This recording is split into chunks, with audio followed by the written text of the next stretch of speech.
of Anakapalle, ASR, Shri Dinesh Kumar, then GCC MD, President of Hotels Association, Shri Swami Garu, then all the other dignitaries on the dais, members of the media, and most important, the chief guest, actual chief guest of today's function, the real investors who are going to come and invest.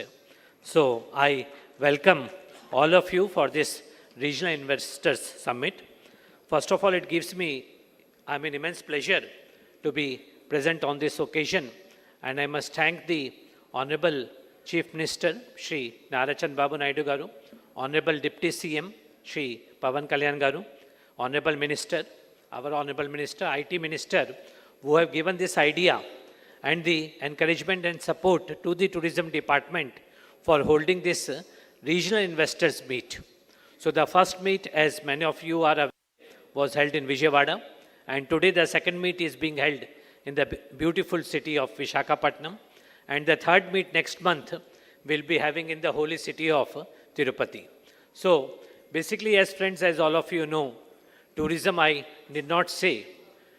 Our Honorable CM, I remember when we were young sub-collectors during 1995-96, at that time only he used to say, okay, there will be only one ism, and that is tourism.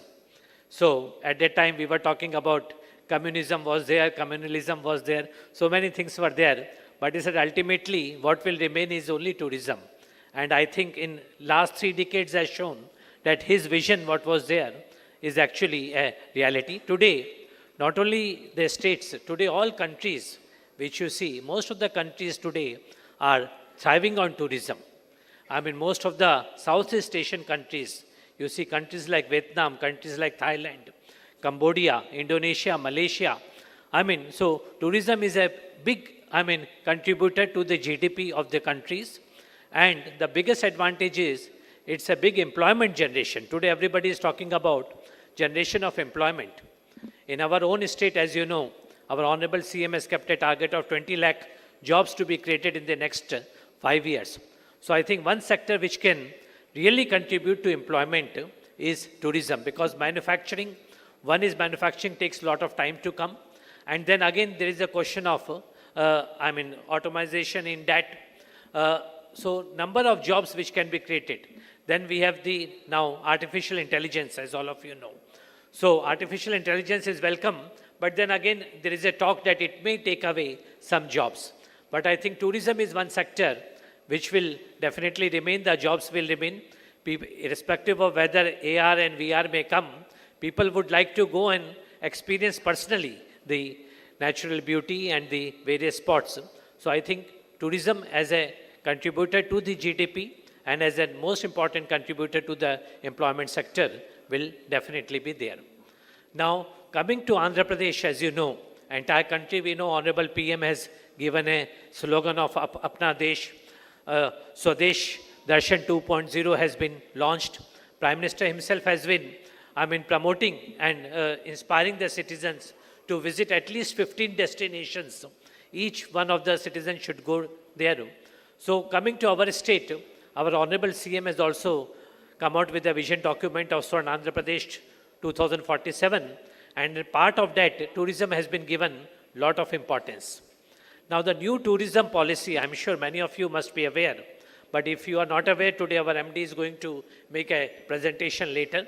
I think it is one of the best policies, and I must compliment the Tourism Department and the support given by Honorable Minister, that one of the best policies has been announced, which gives various incentives in terms of exemption of stamp duty charges, transfer duty charges, land conversion charges. It has been recognized as an industry. That is the most important thing. That was a long pending demand from the tourism sector. And the best part is once it has been treated as an industry, now the power tariff for the new projects which come up during this period of 24 to 29 will be at industrial tariff and not at commercial tariff. That itself is a big incentive, because power, as you know, is a big, this thing as far as your expenditure is concerned. So industrial tariff would be applicable for the projects, and plus SGST reimbursement, and also capital subsidy has been announced. So details, I think MD would be explaining in detail. So I think this is the best time for all the investors to invest in the tourism project, and these projects and this, I mean, whatever incentives are there are only for those projects which come up during this period. So I think you need to all hurry up. And as far as the support from the government of Andhra Pradesh is concerned, you know the Honorable Chief Minister, he is not talking about ease of doing business. He is talking about speed of doing business. So, ease has to be there, but at what speed we can deliver that ease is the question. So, I can only assure you, the Honorable Minister is also very active. So, as far as the tourism is concerned, whatever clearances, we already have formed a WhatsApp group for all the major groups which are coming. So, all our officers would be there. At any point of time, we are available 24/7. I saw one hoarding. Somebody was speaking about 90 hours a week. But here we are 24/7. It's not a question of only 90 hours a week. We are available 24/7, and it is not only in words. You will see that we will demonstrate it in action. But then, same response has to come from the investor side also. So we look forward to your support, continued support, and not only the investors from outside. I think more important is our own people who are present in Andhra Pradesh. Today we are talking about Visakhapatnam. We are saying it's a regional summit. Now, Visakhapatnam, as you know, nobody needs to say the city of destiny. This hotel itself, the view we get from this hotel, I think it is one of the best views in the entire world, one can say. So, but we need to promote this. So, I think the various strategies which we need to adopt for promotion is very, very important. Andhra Pradesh, as you know, we have been doing very well as far as the religious tourism is concerned. The famous temples. But then I would say that credit should not go to us, it goes to the God. So because Tirupati and other temples, people would come, whether we promote or not, they would definitely come. So I think religious tourism, our effort should be to see that the people who come for religious tourism, they stay here for 1 or 2 days more, and they contribute, and we have provide them some extra tourist related activities. So there our job comes. So I think coming to the north coastal Andhra Pradesh, of course beach tourism is most important. So good number of beaches are there in Andhra Pradesh. We need to promote this, need to provide the blue flag beaches, need to provide basic facilities there, upgrade the facilities, and then water sports, I think is one area. Today I think you are having a session also in the afternoon on adventure sports. Water sports is one area where we can promote. Now the countries like Maldives, Bali, and then Thailand, Vietnam, they are promoting a lot of these things. While we have the spots are there, beaches are there, but I think a very, very long way to go. I'm sure many of you must have been to these countries. The way they have promoted tourism, I think we are still a long way to catch up. We are nowhere near them. Let us be very, very honest that we have a long way to go in terms of promotion. But for that, we need facilities, we need 5-star hotels. Place like Bali, I do not know how many 5-star hotels are there. You need to count on every 50 meters, 20 meters, I would say there is a very good resort of facilities. Whereas in our state, we have very few. So unless we have facilities, not only 5-star, at all levels. So here the role of the local investors comes very important. So I think my request to the local people, because you know the territory, you are the people, you are the son of the soils, you have to promote, you have to tie up with the big players, you have to promote. Here many hotels are there, but many of them are not classified.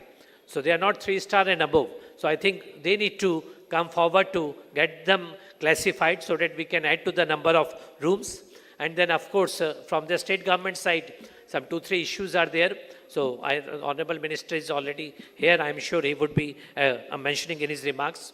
Then of course in terms of Araku, we have beautiful hills and then Araku coffee is there.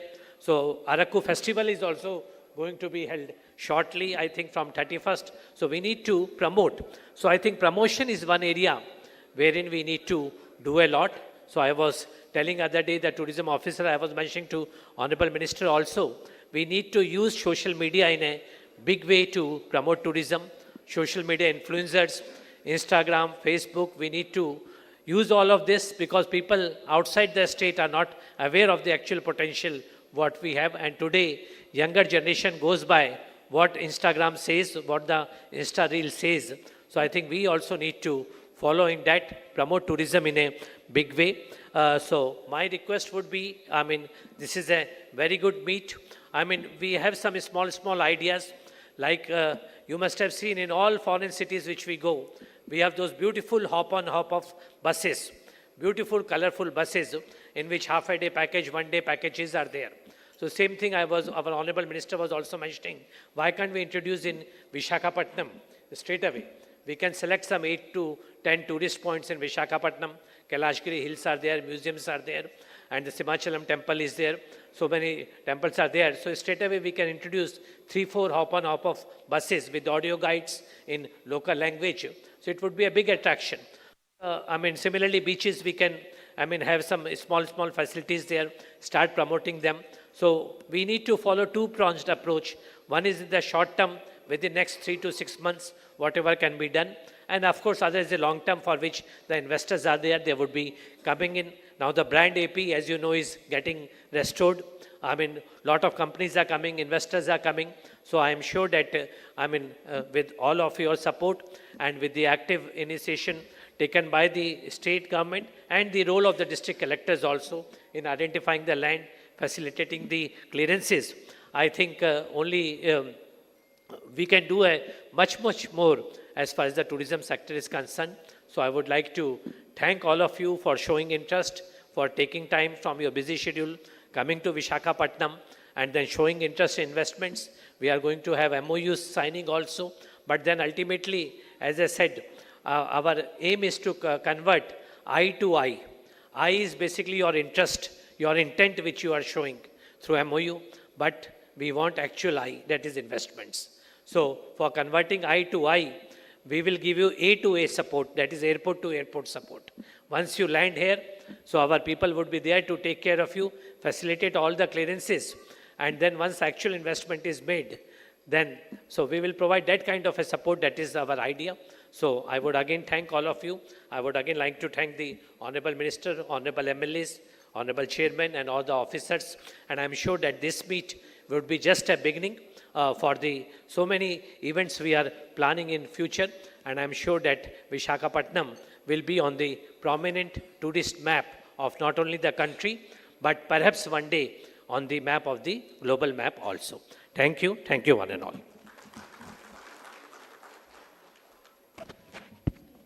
Thank you, sir. Thank you so much for your valuable words.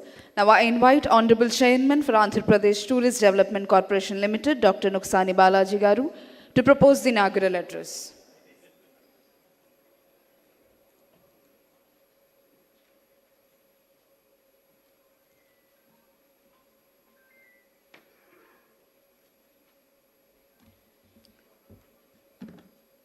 Good morning, everybody.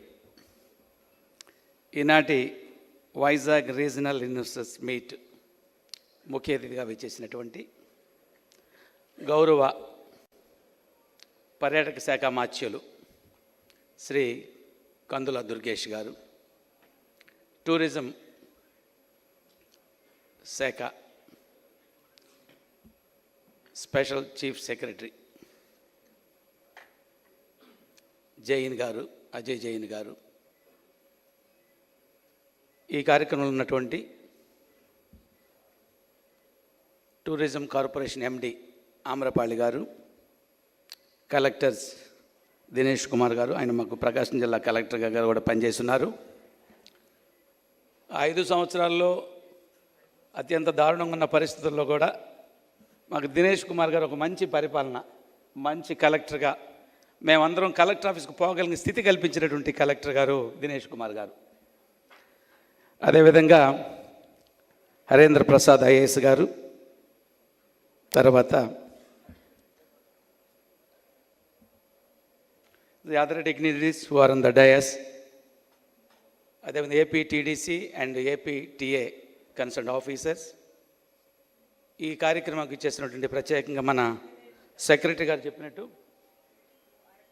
The real chief guest investors, ఈనాటి సమావేశానికి సదస్సుకు విచ్చేసినటువంటి investors, respected press and friends and మా corporation గౌరవ board members, thank you and all. ఈరోజు మనం ఇది రెండవ సెషన్. ఆంధ్రప్రదేశ్లో టూరిజం శాఖ ఆధ్వర్యంలో ఆంధ్రప్రదేశ్లో టూరిజం డెవలప్మెంట్ కోసం ఒకసారి ఈ టూరిజం పాలసీ వచ్చిన తర్వాత చంద్రబాబు నాయుడు గారు రాష్ట్రంలో టూరిజంను అభివృద్ధి చేయాలి. ఎందుకంటే 5 సంవత్సరాల్లో అసలు కనీసం ఉన్నది ఉన్నట్టుగా కాకుండా కూడా ఎంతగా దాన్ని ధ్వంసం చేయాలో, ఎంతగా దాన్ని పాడు చేయాలో, ఒక 4 నెలల్లో నేను చైర్మన్ ఎంత అక్కడక్కడ చూస్తుంటే ఇలాంటి శాఖకి మమ్మల్ని తీసుకురావటం కొంత బాధ అనిపించింది. ఎందుకు ఇంత మాకేదో శిక్ష వేసినట్టుగా అనిపించింది. బట్ చంద్రబాబు నాయుడు గారి విజను, ఆయన స్ఫూర్తి తీసుకొని ఆయన ఆలోచన విధానం ప్రకారం ఏదైతే ఒక అద్భుతమైన టూరిజం పాలసీ తీసుకొచ్చి ఆంధ్రప్రదేశ్ టూరిజాన్ని అభివృద్ధి చేయాలి, దేశంలోనే ఒక అగ్రగామ రాష్ట్రంగా తయారు చేయాలన్నటువంటి సంకల్పంతో ఒక మంచి టూరిజం పాలసీ ఇవ్వడం జరిగింది. అందరికి కూడా ఆ టూరిజం పాలసీలు వచ్చే బెనిఫిట్స్ కానీ ఇన్సెంటివ్స్ వాటన్నిటి కూడా డిస్కస్ చేయడం జరిగింది. మాకంటే కూడా అందరూ కూడా దాంట్లో నిష్ణాతులు ఇక్కడ ఉన్నటువంటి ఇన్వెస్టర్స్ అంతా. అయితే నేను కోరేది ఏంటంటే ఇలా మనం సదస్సులు పెట్టుకోవడంతోనే కాకుండా ఇన్వెస్టర్స్ అదేవిధంగా ప్రమోట్ చేసేటువంటి వాళ్ళు చాలామంది టూరిజం గురించి అద్భుతంగా మాట్లాడగలిగిన వాళ్ళు నాలాంటి వారికి కూడా కొంత సలహాలు ఇచ్చి ఇలా చేస్తే బాగుంటుంది, టూరిజం అభివృద్ధి చెందుతుందని చెప్పడం కూడా జరిగింది. మరి త్వరలోనే చంద్రబాబు నాయుడు గారు, గౌరవ ముఖ్యమంత్రి చంద్రబాబు నాయుడు గారు ఇచ్చిన టూరిజం పాలసీని ప్రమోట్ చేయటానికి ఒక అవకాశం ఇచ్చిన తర్వాత దాన్ని ఊరికే ఇలా మాట్లాడుకుంటూ పోవటమే కాకుండా వనరులు ఉన్నాయి, అన్ని అవకాశాలు ఉన్నాయి. మన ఒరిస్సా అభివృద్ధి చెంది, వెస్ట్ బెంగాల్ ఉంది, ఢిల్లీ ఉంది, ఈ కాదు, ఆంధ్రప్రదేశ్ భారతదేశంలో ఒక అగ్రగామి రాష్ట్రంగా తయారైన పరిస్థితి ఉంది. అన్ని వనరులు ఉన్నాయి. ఒక 974 కిలోమీటర్స్ తీర ప్రాంతం ఉంది. ఎక్కడ చూసినా అద్భుతమైన అవకాశం. నేను ఈ వైజాగ్ అంతా తిరిగి చూశాను, యారాడ నుంచి ఇదంతా కూడా చూశాను. మీరు ఇక్కడ రిషికొండ బీచ్ ఎలా ఉందో అంతకు మించినటువంటి అద్భుతమైన బీచ్గా యారాడని అభివృద్ధి చేసుకునే అవకాశాలు మెండుగా ఉన్నాయి. అలా ప్రతి చోట మీకు తడ నుంచి ఇటు వచ్చేసరికి శ్రీకాకుళం వరకు ఎక్కడ చూసినా మంచి అవకాశాలు ఉన్నాయి. టెంపుల్ టూరిజం, అదేవిధంగా ఇండియన్ గవర్నమెంట్ అయితే ఈ టెంపుల్ టూరిజం మీద ఫండ్స్ ఇస్తూ అభివృద్ధి చేసే పరిస్థితి. ఒక 150 కోట్ల రూపాయలతో సుమారు 150 crores తోటి గండికోట, అదేవిధంగా అఖండ గోదావరి ప్రాజెక్ట్స్ కొనసాగుతున్నాయి. అదేవిధంగా ఇక్కడ అన్నమయ్య కాదు, టెంపుల్కి కూడా ఒక 25 కోట్ల రూపాయలు ఇట్లా డెవలప్ చేస్తూ ఉన్నారు. మరి టోటల్గా ఆంధ్రప్రదేశ్లో టూరిజం అభివృద్ధి కోసం రాష్ట్ర ప్రభుత్వం చంద్రబాబు నాయుడు గారుగా ప్రత్యేకంగా కేంద్ర ప్రభుత్వం సహకారం తీసుకుంటూ వారి ద్వారా నిధులు తీసుకొచ్చి, ఎందుకంటే మనకున్నటువంటి ఆర్థిక ఇబ్బందుల దృష్ట్యా అనేక సమస్యలు ఉన్నాయి. ఈరోజు కూడా ప్రభుత్వాన్ని నడపడమే కష్టంగా ఉంది. కాకపోతే చంద్రబాబు నాయుడు గారి దగ్గర ఉండేటువంటి విజను, ఆయన యొక్క ఆలోచన అన్ని వర్గాలకి ఒక పక్క సంక్షేమ కార్యక్రమాలు ఇస్తూనే, మరి గతంలో ఉద్యోగస్తులకు జీతాలు రావడం కూడా గగనంగా అయింది. 2 నెలలు 3 నెలలు వచ్చే పరిస్థితులు ఇవాళ మంత్ ఫస్ట్ డేట్కి జీతాలు ఇచ్చే పరిస్థితి తీసుకొచ్చారు. ఇన్ని కష్టాల్లో కూడా ఆంధ్రప్రదేశ్లో టూరిజం అభివృద్ధి చేయడానికి ఒక పక్క కేంద్ర ప్రభుత్వ సహకారం తీసుకుంటూ రాష్ట్రంలో వనరుల్ని పెంపొందించి ఆంధ్రప్రదేశ్లో టూరిజం అభివృద్ధి చేయడానికి కూడా ఒక ప్రత్యేకమైన కార్యాచరణ రూపొందించుకున్నాం. ఇక్కడ మాకు ఇంకొక అసెట్ ఏంటంటే, మనకి ఆమ్రపాళి గారు ఎండి గారు రావడం కూడా మంచి అసెట్. ఆమె కూడా డైనమిక్గా ఉండి పనిచేసేటువంటి స్వభావం. రెండవది వైజాగ్ అంతా ఈ మధ్య మేము తిరగటమే కాకుండా అధికారి, రాజకీయ నాయకులుగా ఉండి తిరగటం ఒక ఎత్తు, అధికారిగా ఉండి ఆ విజిట్ చేసి చూసినప్పుడు వాస్తవ పరిస్థితులు తెలుసుకొని పనిచేయాలన్నటువంటి ఒక కోరిక కలుగుతుంది. పనిచేసేటువంటి ఆ పరిస్థితులు కూడా వస్తాయి. కాబట్టి వారు కూడా ఎండీగా ఈ టూరిజంకి రావటం అన్ని విధాలుగా శ్రేయస్కరం. ఎందుకంటే నేను చూస్తున్నాను, ఇక 2 months నుండి ఇన్వెస్టర్స్తో కానీ మిగతా విషయాలు కానీ ఏది జరిగినా ఒక కూలంకషంగా అర్థం చేసుకొని ఇన్నోవేటివ్గా ముందుకెళ్ళేటువంటి పరిస్థితులు. ఒక పక్క మనకి ఎలాగూ మంత్రి గారు కూడా కార్పొరేషన్తో విషయంలో కానీ మిగతా విషయాలు అన్ని విధాలుగా సహకారం ఉంది. మరి ఈరోజు ఒక మంచి మనకి IAS officer, senior IAS officer secretary గారు రావడం కూడా శుభపరిణామం. అదేవిధంగా ఏపీటీటీసీలో ఉండే ఎంప్లాయీస్ కూడా చాలామంది, కొన్ని అయితే పుంకాలుగా పేపర్లో చాలా దారుణంగా వస్తూ ఉన్నాయి.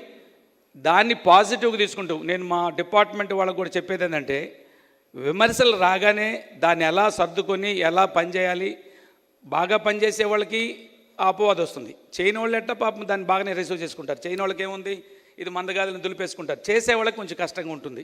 ఎందుకంటే పేపర్లో ఒక విమర్శ రాగానే వాళ్ళు ఏమనుకుంటారంటే మేము ఇంత కష్టపడుతున్నా, ఇంత ఇన్నోవేటివ్గా పనిచేస్తున్నా, మమ్మల్ని ఇలా అంటున్నారనేటువంటి కొంత నీరసంగా పడటం కానీ కొంత డిసాటిస్ఫై కావడం జరుగుతుంది. బట్ నేనేమంటానంటే ఎప్పుడైతే ఒక విమర్శ వస్తుందో, ఎప్పుడైతే పేపర్లు వస్తుందో ఎంతో కొంత ఉంటుంది. పేపర్ వాళ్ళు రాస్తున్నట్టు బేస్ లేకుండా ఉండదు, కొంత ఉంటే దాన్ని కొంచెం కలర్ఫుల్గా చేయొచ్చు. ఎందుకంటే విషయం జనంలోకి పోవాలంటే కొంచెం కలర్ఫుల్గా ఉంటేనే బాగుంటుంది కాబట్టి చేస్తారు. కానీ కొంతమంది బాగా పనిచేసే ఆఫీసర్లు ఉన్నారు, ఇది ఛాలెంజ్గా తీసుకొని పేపర్లో వచ్చేటువంటి అంశాలను ఛాలెంజ్గా తీసుకొని ఏం చేస్తే మన మీద ఉన్న విమర్శలు పోతాయో, ఏం చేస్తే ఇన్వెస్టర్స్ని బాగా అట్రాక్ట్ చేసి ఆంధ్రప్రదేశ్లో టూరిజంని అభివృద్ధి చేయడానికి ఏదైతే మన ముఖ్యమంత్రి వర్యులు చంద్రబాబు నాయుడు గారు ఆంధ్రప్రదేశ్ అభివృద్ధికి, ఆంధ్రప్రదేశ్ సంక్షేమానికి టూరిజం కూడా ఒక ప్రత్యేకమైనటువంటి విభాగం, దీన్ని అభివృద్ధి చేయడం ద్వారా ఎంప్లాయ్మెంట్ జనరేషన్ చేయటం కానీ, ఆదాయ వనరులు పెంచుకోవటం కానీ, రాష్ట్ర యొక్క ప్రతిష్ట పెంచుకోవడానికి ఎలా తప్పిస్తున్నాడో వారిని స్ఫూర్తిగా తీసుకొని పనిచేయడం కూడా దోహదపడుతుంది. ఈ సందర్భం కూడా మంత్రి గారి దృష్టి కూడా తీసుకొస్తున్నాను.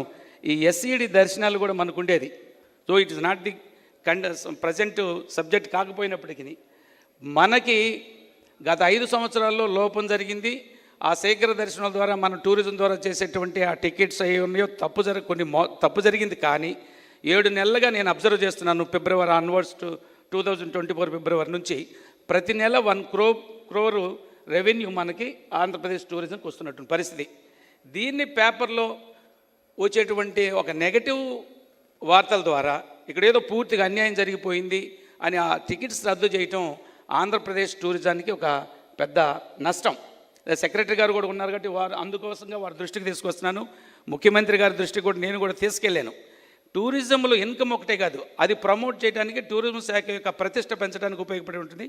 భక్తులను తీసుకొచ్చి వెంకటేశ్వర స్వామి దర్శనం చేయించి తద్వారా కొన్ని ప్యాకేజీలు ఏర్పరచుకొని ఆ ప్యాకేజీలు తీసుకొచ్చి ఏదన్నా మిగిలిన ఇన్కమ్ ఆంధ్రప్రదేశ్ టూరిజం శాఖని ప్రమోట్ చేయడానికి ఉపయోగపడేటువంటి అంశం.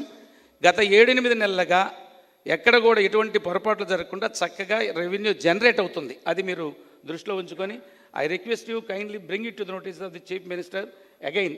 అండ్ మేము చెప్పాము, మన ఎండీ గారు కూడా లెటర్ రాసి ఉన్నారు, నేనైతే పర్సనల్గా కలిసి అదేవిధంగా ప్రిన్సిపల్ సెక్రటరీ గారు కూడా చెప్పున్నాను, వివరం ఎక్స్ప్లెయిన్ చేశాను. ఎందుకంటే పేపర్లో వచ్చే అంశాలు 300 రూపాయల టికెట్లు 5,000కి అమ్ముకుంటున్నారు.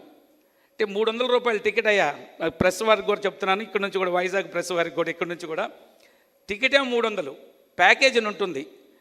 అక్కడి నుంచి తీసుకొచ్చి తిరుమల దాకా ఒక బస్సులో తీసుకురావాలి, మళ్ళీ తిరిగి తీసుకెళ్ళాలి. అక్కడ మధ్యలో కొన్ని వసతులు ఏర్పాటు చేయాలి, లంచ్ లేదా డిన్నర్ లేదంటే బ్రేక్ఫాస్ట్ ఇవన్నీ ఏర్పాటు చేయాలి. దీనికి ఒక ప్యాకేజ్ పెట్టుకుంటున్నారు.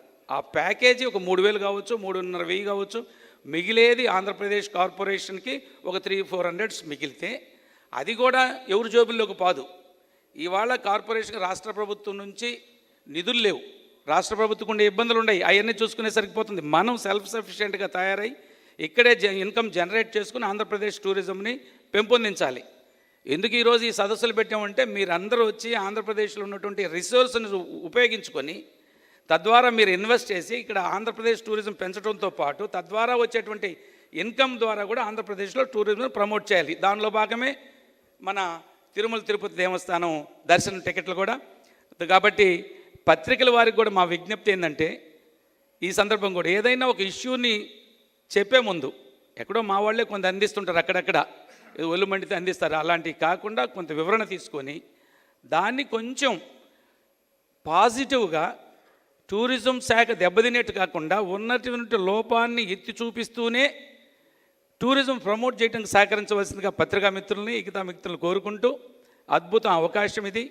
ఇన్వెస్టర్స్ అందరూ కూడా ముందుకు రండి. మీకు ఇది గతంలోలాగా ఎటువంటి ఇబ్బందులు ఉండవు, ఎటువంటి హడ్డిల్స్ ఉండవు, ఏ విధంగా మిమ్మల్ని హింస పెట్టడం లేకపోతే పదే ఆఫీసులు తిప్పుకోవడం జరగదు. మీరు ఏదైతే ఒక రిసార్ట్ అనుకోండి, ఏదైనా ఒక ఇష్యూ ఉంటే దాన్ని మీకు ఇవ్వడానికి అన్ని విధాలుగా మంత్రి గారు అండ్ దెన్ ఎండీ గారు, ఇప్పుడు మనకు వచ్చిన సెక్రటరీ గారు, మా వైపు నుంచి మా అధికారులు అందరంగా సక్రమంగా మీకు పనిచేసి మీకు ఎటువంటి ఇబ్బందులు లేకుండా మీ యొక్క సహకారం తీసుకుంటూ ఆంధ్రప్రదేశ్లో టూరిజం పెంపొందించడానికి, అభివృద్ధి చేయటానికి మీ సహకారం కోరుకుంటూ, అదే సమయంలో మీరు ఇన్వెస్టర్స్ ఏదైతే ఉన్నారో వారే అతిథి దేవో అనేది అంటారో అలాగా మీరందరూ కూడా ఇక్కడ ఆంధ్రప్రదేశ్ టూరిజం అభివృద్ధికి మీరు దోహదపడాలని, మీకు అన్ని విధాలుగా ఆంధ్రప్రదేశ్లో మంత్రివర్యులు టూరిజం శాఖ నుంచి కానీ అధికారులు కానీ మేము కానీ అన్ని విధాలుగా తోడ్పడి సహకారంగా ఉండి ఎటువంటి ఇబ్బందులు లేకుండా మీకు అన్ని విధాలుగా దోహదపడదాం తెలియజేస్తూ మీ అందరినీ ప్రత్యేకంగా ఆహ్వానిస్తున్నాం. మరొక సదస్సు జరిగే నాటికి ఇక్కడ ఇన్వెస్ట్మెంట్లు జరగాలి. అందుకు ఏదైనా హడ్డిల్స్ ఉంటే ఓపెన్గా మీరు ఇక్కడ చెప్పొచ్చు, తర్వాత లేకపోతే ఒక ఇన్ రిటర్న్గా ఒక బాక్సులలాగా మీకు ఏదైనా ఇబ్బందులు ఉంటే సమస్యలు ఉంటే ఎందుకు మేము ముందుకు రాలేకపోతున్నాము అదే విధంగా ఉందా, ఇక్కడ చేయకపోవడానికి ఏం కారణం ఏంది. కాబట్టి ఈ 5 సంవత్సరాలు రాబోయే ఇంకొక 5 సంవత్సరాలు ఎటువంటి ఇబ్బంది ఉండదు. ఆంధ్రప్రదేశ్లో చంద్రబాబు నాయుడు గారి పరిపాలనలో అందరికీ సంక్షేమం కోసం అందరి అభివృద్ధి కోసం ఒక అద్భుతమైన పరిపాలన అందించే క్రమంలో భాగంగా ఎవరు కూడా గత 5 సంవత్సరాల దుష్ట పరిపాలన దృష్టిలో పెట్టుకొని భయపడకుండా ముందుకొచ్చి ఈ ఇన్వెస్ట్ చేయండి, అద్భుతంగా ఆంధ్రప్రదేశ్ అభివృద్ధికి దోహదపడని కోరుకుంటూ ఈ అవకాశం ఇచ్చినటువంటి పెద్దలకు అదేవిధంగా మా అధికారులు కూడా చక్కగా మంచి ఇన్వెస్ట్మెంట్ సదస్సు ఒకటి ఇన్వెస్టర్స్ సదస్సు ఏర్పాటు చేయడం గొప్ప ముందడుగు. దీన్ని ఉపయోగించుకొని మీరందరూ ముందుకు రావాలని కోరుకుంటూ ప్రత్యేకించి పత్రికా మిత్రులకు కూడా మంచి మంచి విషయాలను ప్రమోట్ చేసి ఆంధ్రప్రదేశ్ టూరిజం అభివృద్ధికి మీ వంతుగా కృషి చేయాలని, ఇంకా మేము చూడనివి ఇన్వెస్టర్కి తెలియని మీకు తెలిస్తే వాటిని కూడా ప్రమోట్ చేస్తూ పలాలని చోట ఇలా వనరులు ఉన్నాయి, ఇలా అవకాశాలు ఉన్నాయి, వీటిని చేస్తే బాగుంటుంది అనేటువంటిది మీరు. అదేవిధంగా చాలామంది ఇన్వెస్ట్ చేయకపోయినా ఈ టూరిజం మీద అత్యంత ఆసక్తి ఇంట్రెస్ట్ ఉన్నటువంటి వాళ్ళు ఉన్నారు. వాళ్ళు కూడా తగు సూచనలు సలహాలు ఆంధ్రప్రదేశ్ టూరిజం దృష్టికి తీసుకొచ్చినట్టే వాటిని కూడా గమనంలోకి తీసుకొని ఆ విధంగా దాన్ని అభివృద్ధి చేయడానికి ముందుకు పోతాం తెలియజేస్తూ ముగిస్తున్నాను. Thank you one and all.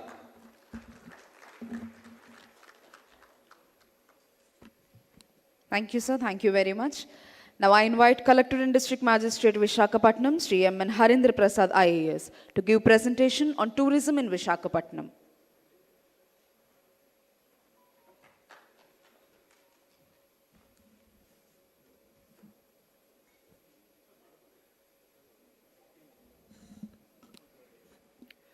Good morning, ladies and gentlemen. Honorable Minister for Tourism, Culture and Cinematography, Shri Kandra Durgesh Garu, respected Special Chief Secretary to Government, Tourism and Culture, Shri Ajay Jain Sir, Honorable Chairman for AP Tourism Development Corporation, Dr. Balaji Garu, respected MD Tourism, Srimati Amrapalli Kata Ma'am, Honorable MLAs of Madugula and Nellimarla,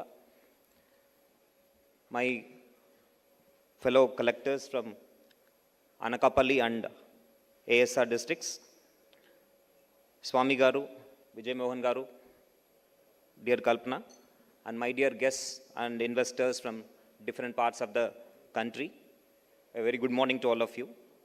It's a privilege to present before you the city of Visakhapatnam, the district of Visakhapatnam, the city of destiny as we know it. Our city is nothing new to tourism. It is in fact the crown jewel of the East Coast. The city and the district has immense potential because of its natural endowments.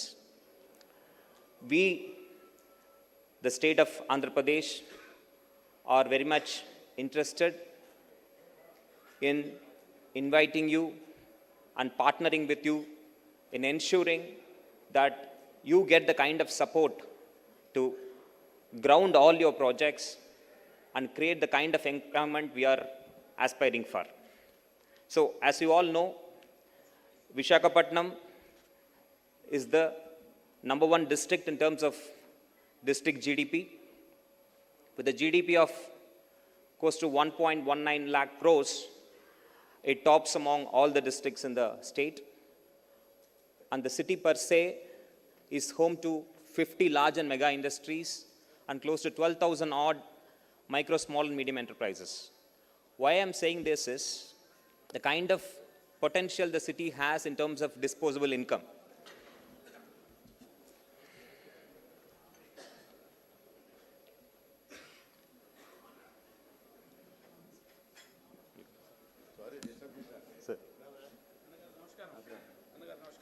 I welcome Honorable Speaker for this Investor Summit. I welcome you, sir.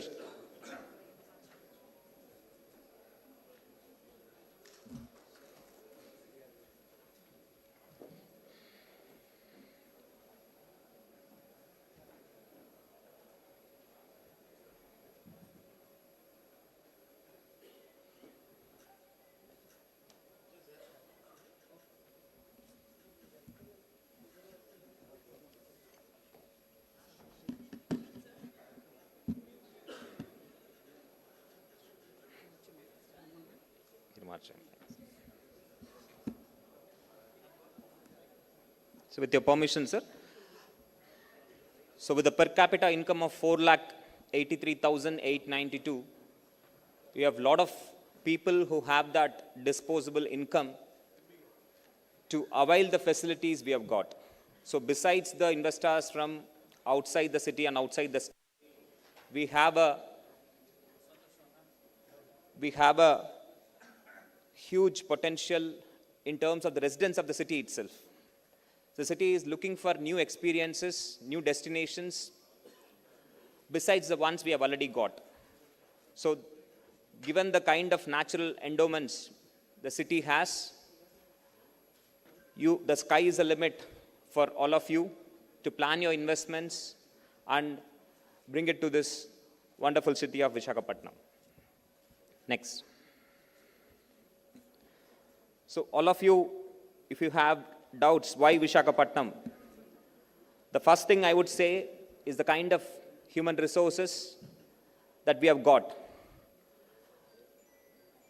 Visakhapatnam has been the education hub of the state of Andhra Pradesh even before the bifurcation, with Andhra University being the flag bearer of all the institutions here. We have institutions such as IIPE, Geetam, Gayatri Vidya Parishad. There are many such institutions which cater to the needs of the industry.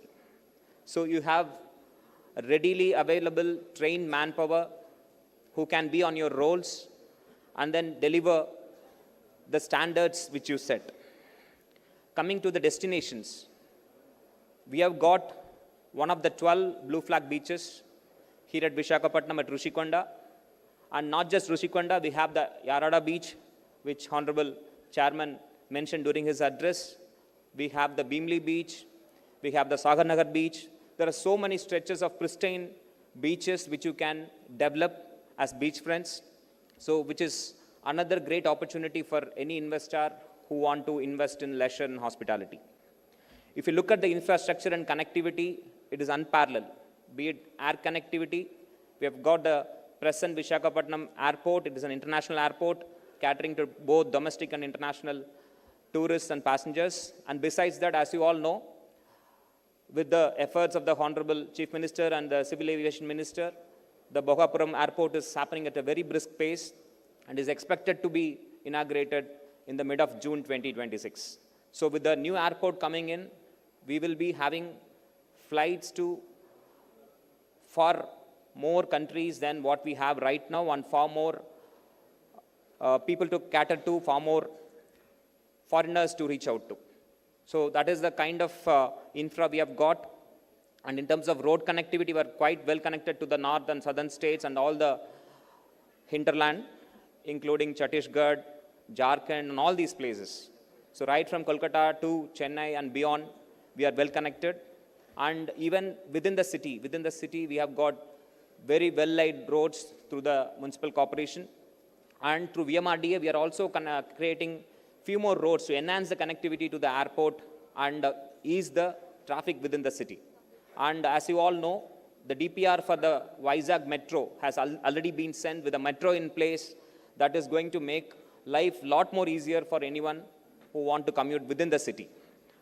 So besides the air and road connectivity, we have two ports, the Gangavaram port and the Visakhapatnam port, and we have got the international cruise terminal at the Visakhapatnam port, which can cater to cruises, which has catered to cruises, and that is yet another opportunity for investors looking to invest in the city. Besides the physical infra, we have the soft infra like the hospitals, schools, and other amenities, which is a stone's throw away. We have world-class hospitals, world-class education institutions of repute, which readily cater to any needs of any investor. So there shouldn't be any hesitation, and we are no way inferior to any tier 1 city in terms of the infra. Coming to the overall health and hygiene of the city, ours is one of the cleanest cities in the entire country. In the Swachh Sarvekshan rankings, we are ranked 4th and we have been consistently at the top, and we are trying hard to make it to the top position this year as well. And this year, under the guidance of Honorable Chief Minister, we have launched the Swachhandra Swarnandhra Karikramam, and through that, we want to take this hygiene to the next level where it becomes a habit. Whomsoever steps into the city feel the city much more inviting. And besides that, the greening of the city is also being taken up. Last year, we planted close to 3 lakh plus saplings. This time, we have come up with a comprehensive action plan to make the city much more greener and much more pleasant city you would come to see in the days to come. And this is one city which is surrounded by such beautiful hills which you won't find it elsewhere. We are situated right in the middle of a national park, which is the Kambalakonda National Park, and we are right next to a what I would call a spring ecosystem. I don't know how many of you would have heard about the springs in the Simachal hills. So these springs we are trying to revive through the Metropolitan Development Authority, and then giving a new tourism destination for the people visiting the city. And to top it all, we have an enabling policy, the new tourism policy, which treats industry, that tourism at par with industry. So it is going to be a game changer. And as our special C has remarked, with effective governance. By governance, we are talking about the speed of doing business, no longer the ease of doing business, with the kind of governance which the city and the state is going to offer. I hope you will see difference in the way you are dealing with the bureaucrats. The other day, one of the representatives, I don't want to name the organization, they in fact remarked, we don't feel like dealing with government, we feel like dealing with the private sector. As sir said, it's like A to A. We will be there right from the moment you land till your projects take off and you also take off. So we are with you, we will be there walking with you. We'll walk that extra mile to ensure that you do well in the state and the city. Next. So some of the growth drivers which we feel has potential in the city, I have listed out. One area is the health or the medical tourism. We have so many hospitals, good network of hospitals, treating patients in high-end procedures, be it oncology procedures or other radiation procedures or other tertiary care or quaternary care treatments. We have hospitals like Apollo, Medicover, Mahatma Gandhi.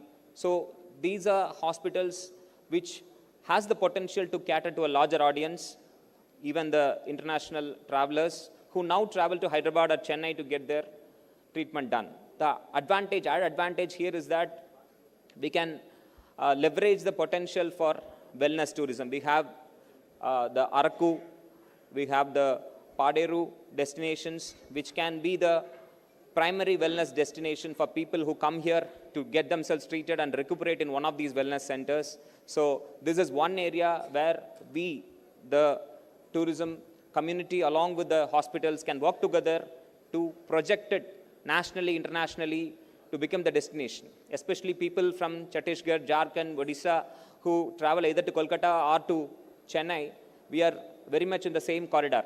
So there is immense potential for us to tap this huge opportunity, and I hope some of you are already working on it. Next. So coming to wellness tourism, we already have an international standard facility in the form of PEMA Wellness. There is scope for many more such institutions. We have the land bank, the APTA has the land bank, and many of you investors would be keen to explore the possibility of setting up wellness centers. So this is one area which is picking up not just internationally, domestically also. A lot of them are seeing it as a means to strike that balance between work and life, especially those in the corporate setup who are put through that 90-hour grind.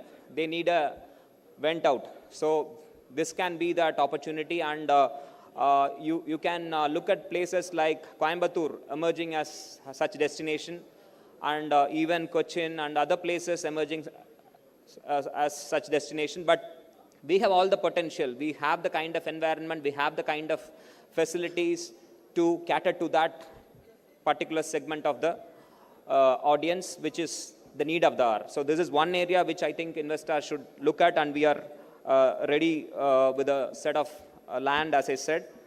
Next. So another area which I feel is not tapped to the extent possible is the religious tourism in terms of Buddhist circuits.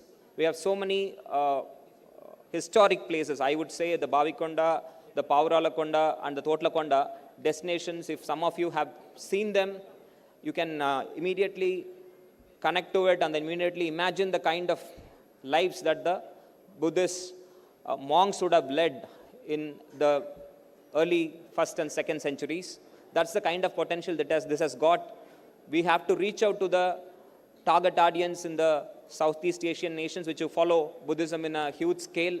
Unfortunately, this is one area where there is a lot of wanting.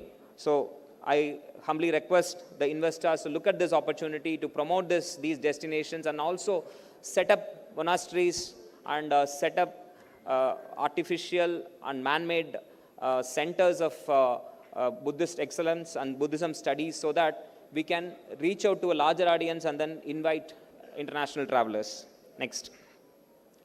So if you look at the Hinduism circuit, recently we have done this circuit at the district level, calling it the Avatar circuit, where we have the Varaha Narasimha Swami at Srimachalam, we have the Kurma Avatar at Sri Kurmam, and we have the Narasimha Avatar at Annavaram. So it is a divine experience to go to all these places where all the avatars of Lord Mahavishnu are there. So this is yet another area where we can develop it even further. For someone who wants to do it on a single day also, we have done the packages. Who wants to do it in 2 days also, we have the packages. So this is one area where there is a lot of scope. And as under the Prasad scheme, and the Prasad scheme of Government of India, for an outlay of almost 50 crores, we are developing a pilgrimage facilities in Simachalam temple that is nearing completion in the next 3 to 4 months. The facilities of the temple also would improve. So with time, I think there is a lot of potential in this area which needs all of you to look into. Next. So I need not tell, Visakhapatnam is the MICE destination of the state of Andhra Pradesh, overtaking be it Tirupati or Vijayawada. We have the kind of facility which no other city in, even I would say both besides Hyderabad, both combined state also, there is no other such destination. So this is yet another opportunity for all the investors who are looking at Visakhapatnam and the region. So there is need for an international convention center, the urban habitat center. Our VMRDA has plans to take it forward. If you can reach out to VMRDA, they are willing to partner with investors who are keen to invest in this urban habitat center and international convention center. So this would host a lot of MICE events in future. So currently it is happening in the government sector, not much happening in the private sector. A lot of conferences from the government sector is happening in Visakhapatnam, be it Government of India or Government of AP. But we want more of such events from the private sector to happen. For that, we need to we need the kind of destinations they are looking for. There is definitely an opportunity which I hope all of you would be interested to tap into. Next. So coming to beach tourism, there is so much to do. As I said, and as some of the speakers before me said, these beaches are like no other. You can't find such beaches even in Bali. So that's the kind of beaches we have got. All we need is a concerted effort from both from the government side and the investor side to tap the potential and give the kind of opportunity that the basically the tourists are looking for. So presently we have some of these activities which are happening. There is an urgent need to increase the number of activities which can be taken up using this beachfront, wonderful beachfront we have got. There are interests from many organizations, from adventure sports organizations have come forward. So in the coming days, definitely an RFP will be floated from the state side, and then the investors will be onboarded to manage these activities. Next. So leveraging the vast coastline which we have got, duly keeping in account the CRZ norms. CRZ norms also, the government is looking at ways and means to ensure that it is more investor friendly. so that there are not many restrictions in terms of CRS at 1, 2, and 3 classification. So the government is seized on the matter, and all steps being taken to ensure that you get a good property which you can develop in the beachfront. There is scope for a lot of shacks to be developed and more water sports activity which we have already discussed. And this is one other area where a lot of interest is there, but we have to go in a much more conscious way, because of late there are a lot of accidents happening, be it in Goa, they have suspended the paragliding activity recently, or be it Kulu and other places. So there is a bit of caution required. We have to go in a very planned and strategic way. So we will do that. We'll take all precautions and ensure that these activities are taken up in a much more responsible way. Then coming to heli and seaplane tourism, as you all know, already trials are happening. We had a team from SpiceJet visiting us through the AP Airport Development Corporation. They have conducted preliminary site studies. Shortly, they will recommend places where we can take up this heli and seaplane tourism. This definitely is on cards, and with this coming in place, you can come enjoy a day here, travel to Vijayawada. Already seaplane operations were conducted in Vijayawada in the Prakasham Barrage. So from there you can go to Srisailam. So that day is not too far, and from here you can fly to even Araku also. I think Collector ASR would explain on what's done on Araku. So Araku also, it is going to be a reality. Next. Coming to cruise tourism, as I said earlier, there is a lot of potential. So people travel elsewhere, travel from here to, say, Sri Lanka, here to Thailand and other places to experience the cruise. So that, in the past, we had 1 or 2 visits of these cruises. In the coming months, Visakhapatnam Port Authority is pursuing it diligently, and also it is happening from the tourism department side. In the near future, we will be regular visits of cruises in their itinerary. It will be there, I hope. And with that, we can have connectivity with the domestic destinations. From here to, he can go to Kakinada, and then from there to Machilipatnam or to Nellore, and even to Chennai, Pondicherry, Tuticorin, Sri Lanka, and even Lakshadweep and Andaman and other places also is very much possible. And I don't know how many of you have been to the cruise terminal. It is better than the airport. So that's the kind of facility we've got. All we need is a regular cruise liner making a call to our port. So that is definitely happening. Next slide, please. So this I've already explained. So that is a picture of the cruise terminal at Visakhapatnam port. Next. So the tourism policy, it will be discussed at length in the subsequent session. So there's just an outline on what is being offered from the state. Excuse me.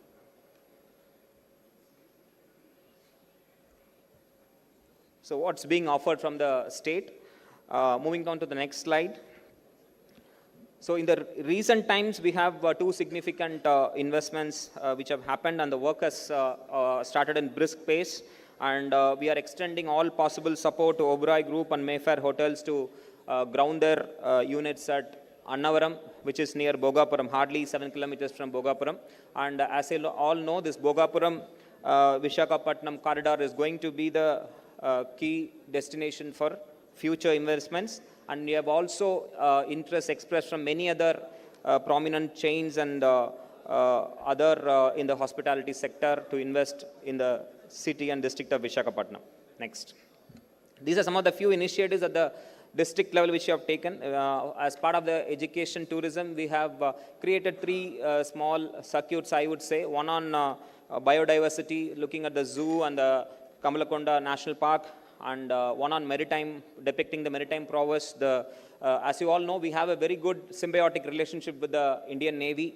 They were kind enough to give their assets, the Tu-142, be it the submarine and other assets they have given us. Even the helicopter museum, which the UH-3H helicopter has been given by the Navy. We are going to inaugurate it shortly, maybe within next 15-20 days. So that's the kind of relationship we have, and with their support, we could demonstrate the maritime prowess of the country per se.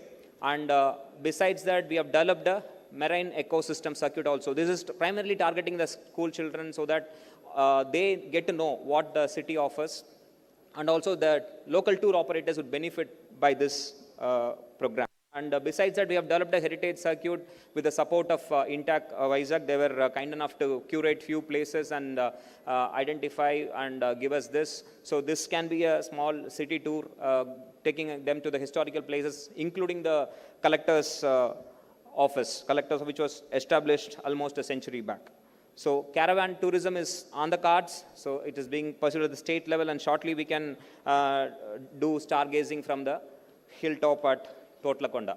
So with those words, I once again invite each and every one of you that the district administration and the state administration would extend all possible support to make your dream a reality.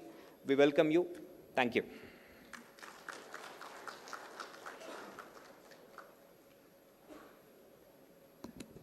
Thank you, sir. Now I invite Collector and District Magistrate, Alluri Sitaramaraju District, Sri A.S. Dinesh Kumar IAS, to give a presentation on tourism potential in Araku.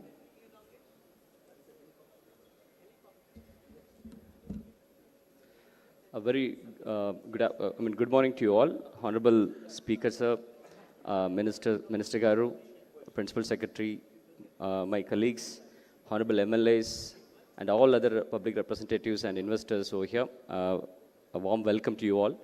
So, as Hari Collector Vizag Garu, most of the issues covered for the region. So, I'll just go through and only touch upon what Araku region is and what are the potentials for us to ponder and think about.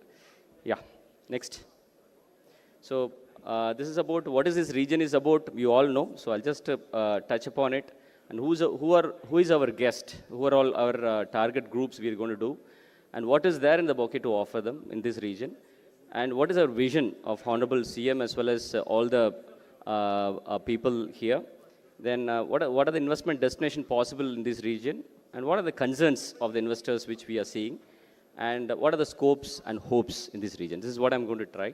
So this is the existing tourist ecosystem in ASR. So ASR is the second largest district in the state, having around 14,500 square kilometers, in which around 73% is completely forest. It's totally green with varied natural landscapes, water bodies, and very rich, culturally rich tribals here. So, yeah, so this region starts with Araku. So we call it, we want to term this region as Araku Alluri or Alluri Araku region, so which covers not only the ASR districts, but also the erstwhile Manyam, Vijayanagaram, and all the regions where tribal as well as the natural landscapes are available. And it goes up to Maridamali, which is also important destinations when it comes to the southern part of the district, which was erstwhile East Godavari. Next. So the main point, the main development, what has happened in the last couple of years, or laying of this NH 516E, which is right from the Rampachodavaram to, it goes up to Araku, and it is also connecting Visakhapatnam, which otherwise has divided the entire region to east and west and north and south, where the accessibility was a major concern for any tourist or any operators to operate in this region. So otherwise, these points where we see the Araku, what are all the important destinations in Araku, potentials of Araku, then Padiru, which is the district headquarters, which has been developed recently, and a lot of scopes administratively is also growing in and around Padiru. And other destinations in ASR is Lambasengi, which is also very naturally very serene location, where a lot of tourists go there for wellness and other enjoying the local and eco fruits and other vegetables which are unique to this place. So this has been a transit node. So all the three regions have immense potential to grow into a separate hub, determining the unique scope of tourism in this region. Next.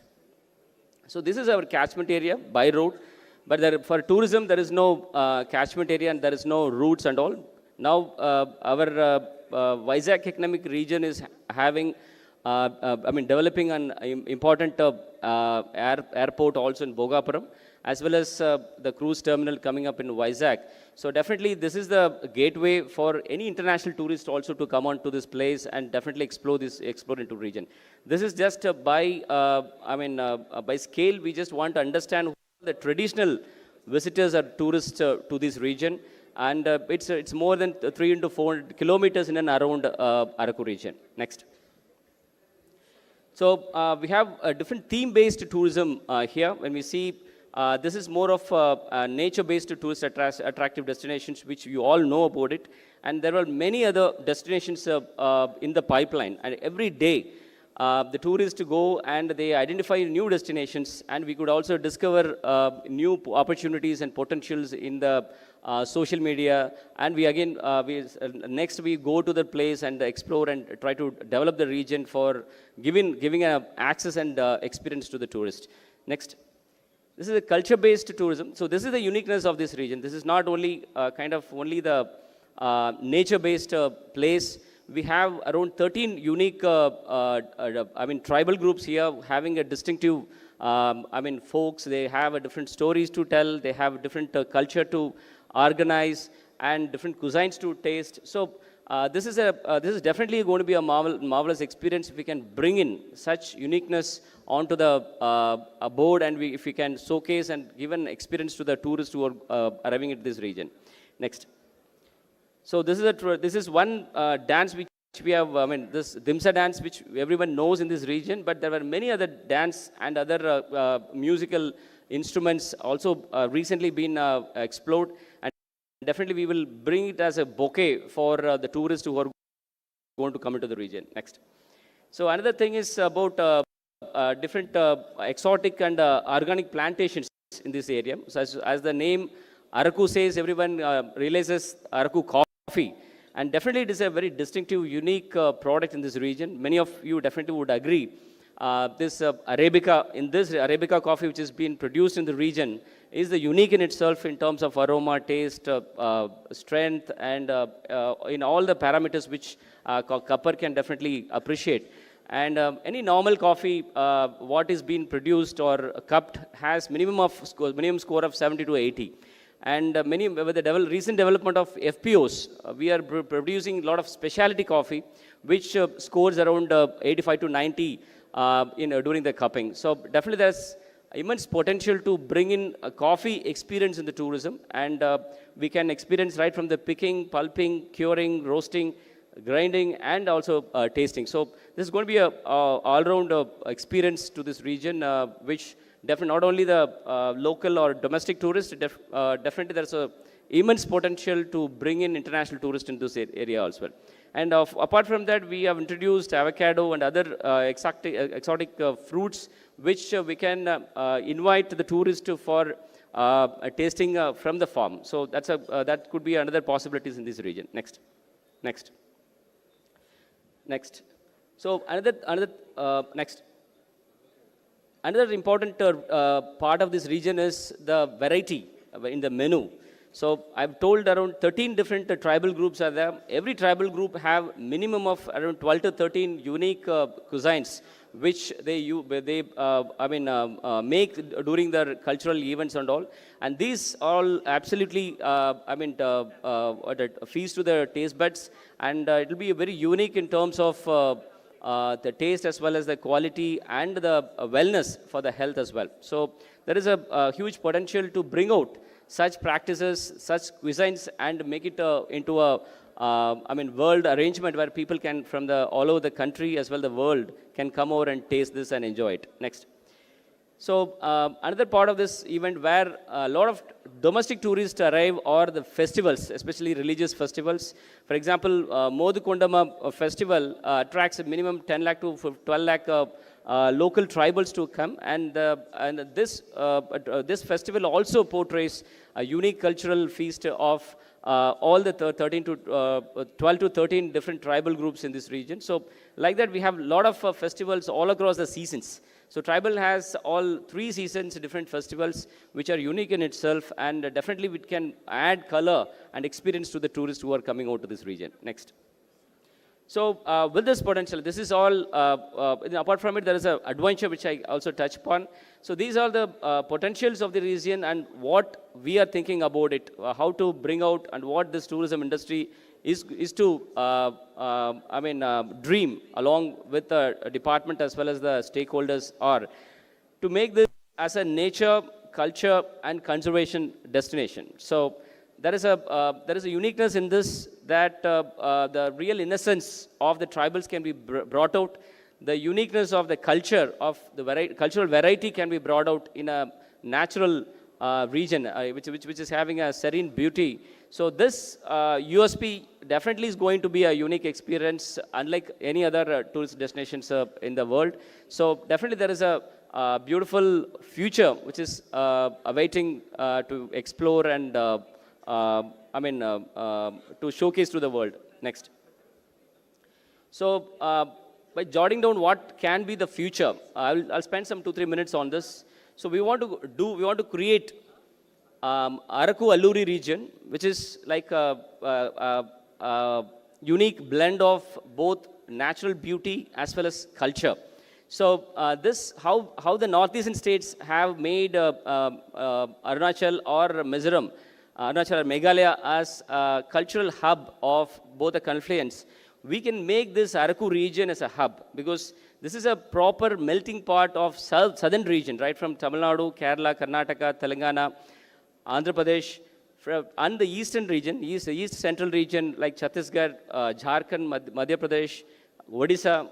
These regions this can be made as a melting pot where we can showcase all the tribal culture into this place, which is well connected. When we speak about Dandagarna region or Madhya Pradesh region, they're all landlocked. So definitely they require some kind of a transit or a gateway to enter into this place. So Vizag being a gateway with all ways of transportations, definitely this region has the capacity to host the entire regional culture as well as cultural variety to the world. So we want to develop this Araku Alluri as a region, as a brand where it is a melting pot of all the central eastern region as well as the southern region of India.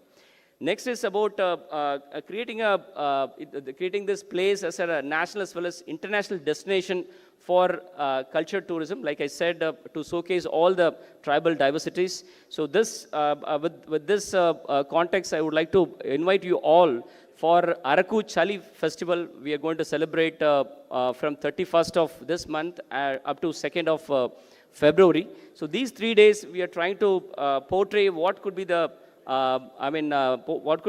fusion of all the culture into this region. We are inviting 7-8 different cultural groups from other states, like I was telling. And this could be a future where we can invite all such unique fusions and bring out a new culture into this region. Next is this could be a launch pad for any international events. And this region holds a beautiful ecosystem, valleys, and as well as the people. Definitely we can host any international events, like an international event for archery, some kind of gymnastics or yoga, kind of programs can be hosted here to attract more people into this place, as well as more investment coming into this place. Another scope of making it is like this will be, like I said, the fusion, like zero first when we see in the northeastern region. Similarly, we can bring out some kind of a launch pad here. And you must have heard about art residency. For example, in Alps of Europe and other regions, there will be locations where all the creative people go there and complete their artworks. They complete their paintings, they complete their novels, and they complete their different script writing. So if we can create an ecosystem where they have a quiet and peaceful place to spend, definitely a lot of creative heads we can bring in. So that is another thought process which is going into it. I'm just giving you a scope of thinking aloud. Another is an innovation center. So the place determines the creative thoughts. So definitely this region has a potential of inviting all the creative minds from the world across, where we can have some kind of a deliberation, brainstorming to bring out some solution to the world or common issues. So that is another scope we can think about. And another line of thought is creating these areas organic only market, where all the products which produced in this region, I'm talking about the entire region, eastern, central, eastern as well as southern region, can have stamping here that this is the organic only initiatives. I would like to bring a small instance what Osaka is. Japan, you must be knowing it. So all the tunas of the world, even if it is caught in Indian Ocean, it goes to Osaka to get stamped as the genuine product. So we can create this region as a unique area where we stamp that organic products, and that can be a launchpad for exports to the other countries as well. And finally, climate resilience is another concept which we are all facing these days due to global warming and other issues. And definitely no better solution can come from the human other than the tribals who are living close to the nature, who are really surviving all the vagaries of the nature, but still resilient and coming back. So definitely a lot of traditional knowledges can be unearthed and can be deciphered to be told to different students as well as the thinkers across the country. So we want this area to be, this region to be a climate school where we invite a lot of people from across this countries to come and study and understand and document and preach the world how to survive or what is the sustainability is about. So these are the various thought process which we just brought into our vision of this Araku Alluri region to be a wonderful destination hub. Yeah, next. So these are the potential investment opportunities in accommodation, adventure, MICE and wellness tourism. Next.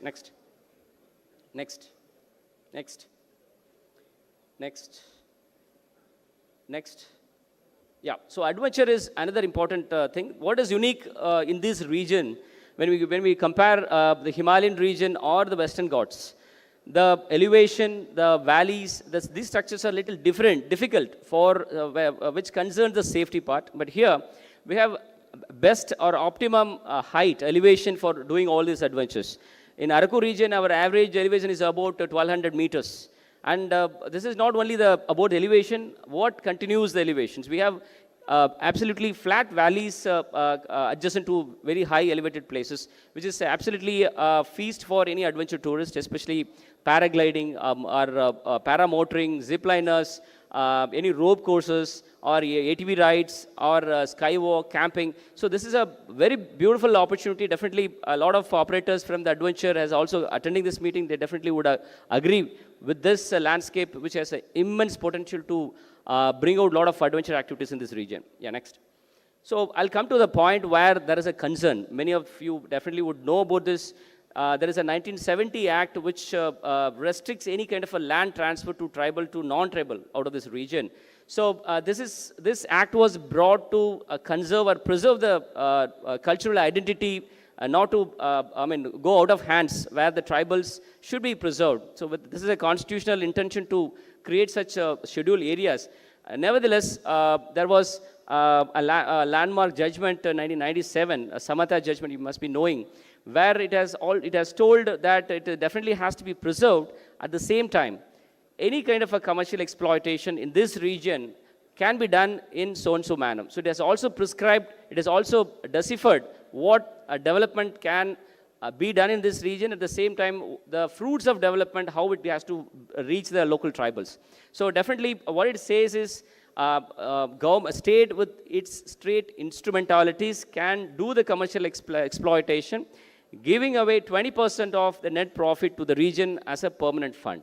So this fund should be used for all around development of this region. So this, I want all the stakeholders here to just think about it. The straight instrumentalities are nothing but any PSUs, which here is what we are dealing is about APTDC. And with the help of APTDC, if we can arrive at an MOU which is not legally contradicting the Samatha judgment or the intention of the Schedule 6 areas, definitely we can come out with a win-win situations where there are a lot of investment can be done. At the same time, we can also help the region to grow in terms of service sector, which is tourism. So definitely next.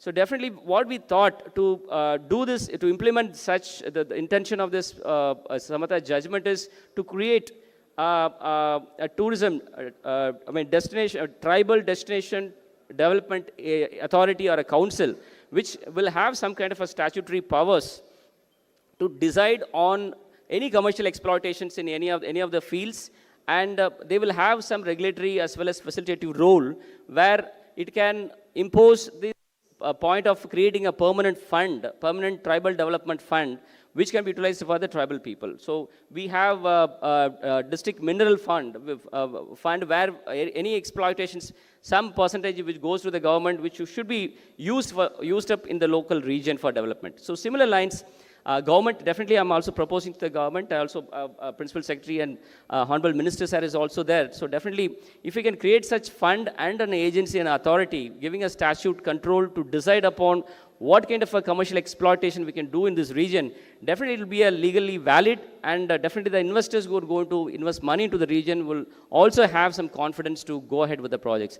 So with this is definitely, I would say, a hope, this is a scope for definitely bringing out the development of the region, and I once again invite you all for coming, definitely show interest and make this region flourish with the service sector, thereby developing the local tribals in their own place into the next level. So also record my invite for the Chali event, Araku Chali event, which is starting from 31st, and come and enjoy the event. Thank you.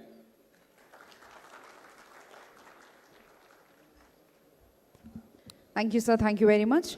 Now I invite Collector and District Magistrate, Anakapalle District, Srimati Vijayakrishnan IAS, to give presentation on the tourism potential in Anakapalle.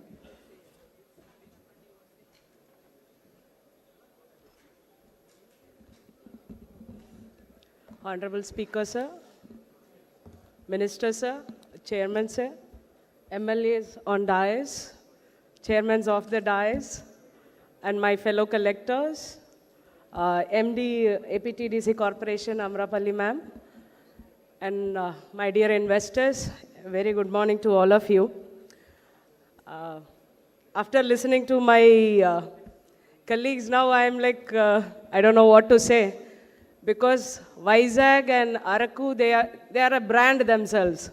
Vizag is known as a city of destiny, and Araku is known for its Araku coffee as well as tribal tourism and related experience they have created over a period of time. Anakapalle, as all of you are aware, we are an industrial district.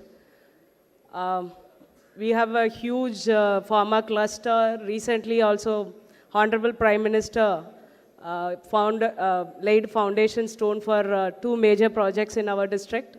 You must have heard. One is Baldrak Park and another one is NTPC Green Energy, which is coming up with almost 2 lakh crore rupees worth investments. Now as Anakapalle, I'm basically sandwiched between two legends and Goliaths.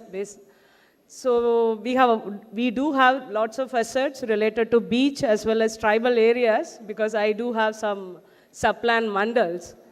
But they are all underexplored, unexplored areas. And I don't have few problems which the established brands have, like Vizag, they have reached their potential. So basically, next best thing for you to invest in is Anakapalle. Anything related to beachfront tourism, you are more than welcome to invest in Anakapalle, because we do have Tantadi Beach, Sitapalam Beach, which are basically virgin beaches. There are no resorts, there are no activities as such, but we do have like almost 70, 80 acres of government land. So if at all you decide to have anything related to beachfront, I have land bank. So I think you will be more interested in knowing it. So we do have 80 acres of land around these beaches. You are welcome to invest it. And if at all you want to understand who is going to come there and stay over there, like I told you, I'm an strong industrial cluster. Even if 10% of my industrial force decides to explore tourism, then I have captive audiences. So because my labor force in Anakapalle district alone is 1.5 lakh, so which is huge. I'm sure you will be able to appreciate this fact. And as far as tribal tourism is concerned, Araku, yes, it is a good area. I'm not saying anything against it, but investing in Araku is difficult. I'm sure most of you will agree with me, isn't it? They do have regulations when it's come to allotting land. I don't have. So please come and invest in Anakapalle, because tribal areas, we do have. Tribals, we do have. We do have Dimsa dance. We do have Araku coffee processing plant, many coming up in our districts. So we do have land banks. So please come, invest. I'm going to be their competitors. So anything related to investing, related to tribal, yes, we do have that facility. Anything related to beachfront, we do have the facility. But I'm here basically to request you, which is basically very, very important as a district magistrate to my district, is hospital and hospitality sector. We have huge presence of industries. Accidents are not avoidable in few cases. And when it comes to hospitals, we do lack hospitals in Anakapalle. And please don't underestimate who is going to come to take treatments, because like I told you earlier, 1.5 lakh is my workforce. And every year it is mandatory because government insists that they should be going for annual health checkups. 1.5 lakh workforce, you can do the math and you will understand the potential of establishing a hospital in my district. Another one is hospitality. Hotels is another huge gap I have in the district of Anakapalle. Please do. You can do your economical calculations, but as far as a district magistrate, I understand this is a big void waiting to be filled up with investors like you. I'm sure you will consider these two proposals seriously. And anything you need in this regard, people on dais are more than happy to help. And I'll be the bridge. Any issues, anything related to land bank or getting the permissions, we are always at your service. We'll try, like Ajay Jain sir said, 24/7 available for the public service. So anything related to investments, licensing, queries, I'm more than happy to help you out. And finally, I thank Ajay Jain sir and Amrapali ma'am for giving me this opportunity, because I was thinking that I'm not part of this. But thank you so much for inviting me for this conference, ma'am. Even though I'm a small guy when it comes to tourism, and I'm hoping before the next tourism conference, at least 10-20% of them who are here decides to invest in my district, because Anakapalle is something you can't resist, you know. It's such a lovely district. You will end up investing in our districts. You can enjoy our hospitality when it comes to investment. Thank you so much. Thank you, everybody.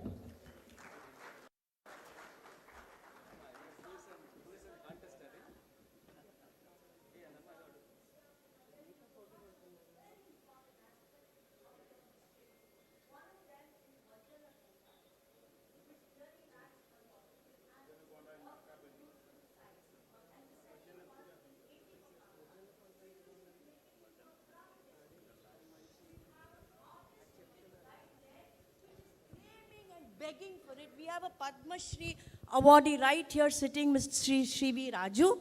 We are looking for an interpretation center to actually bring the craft forward and give it its due diligence.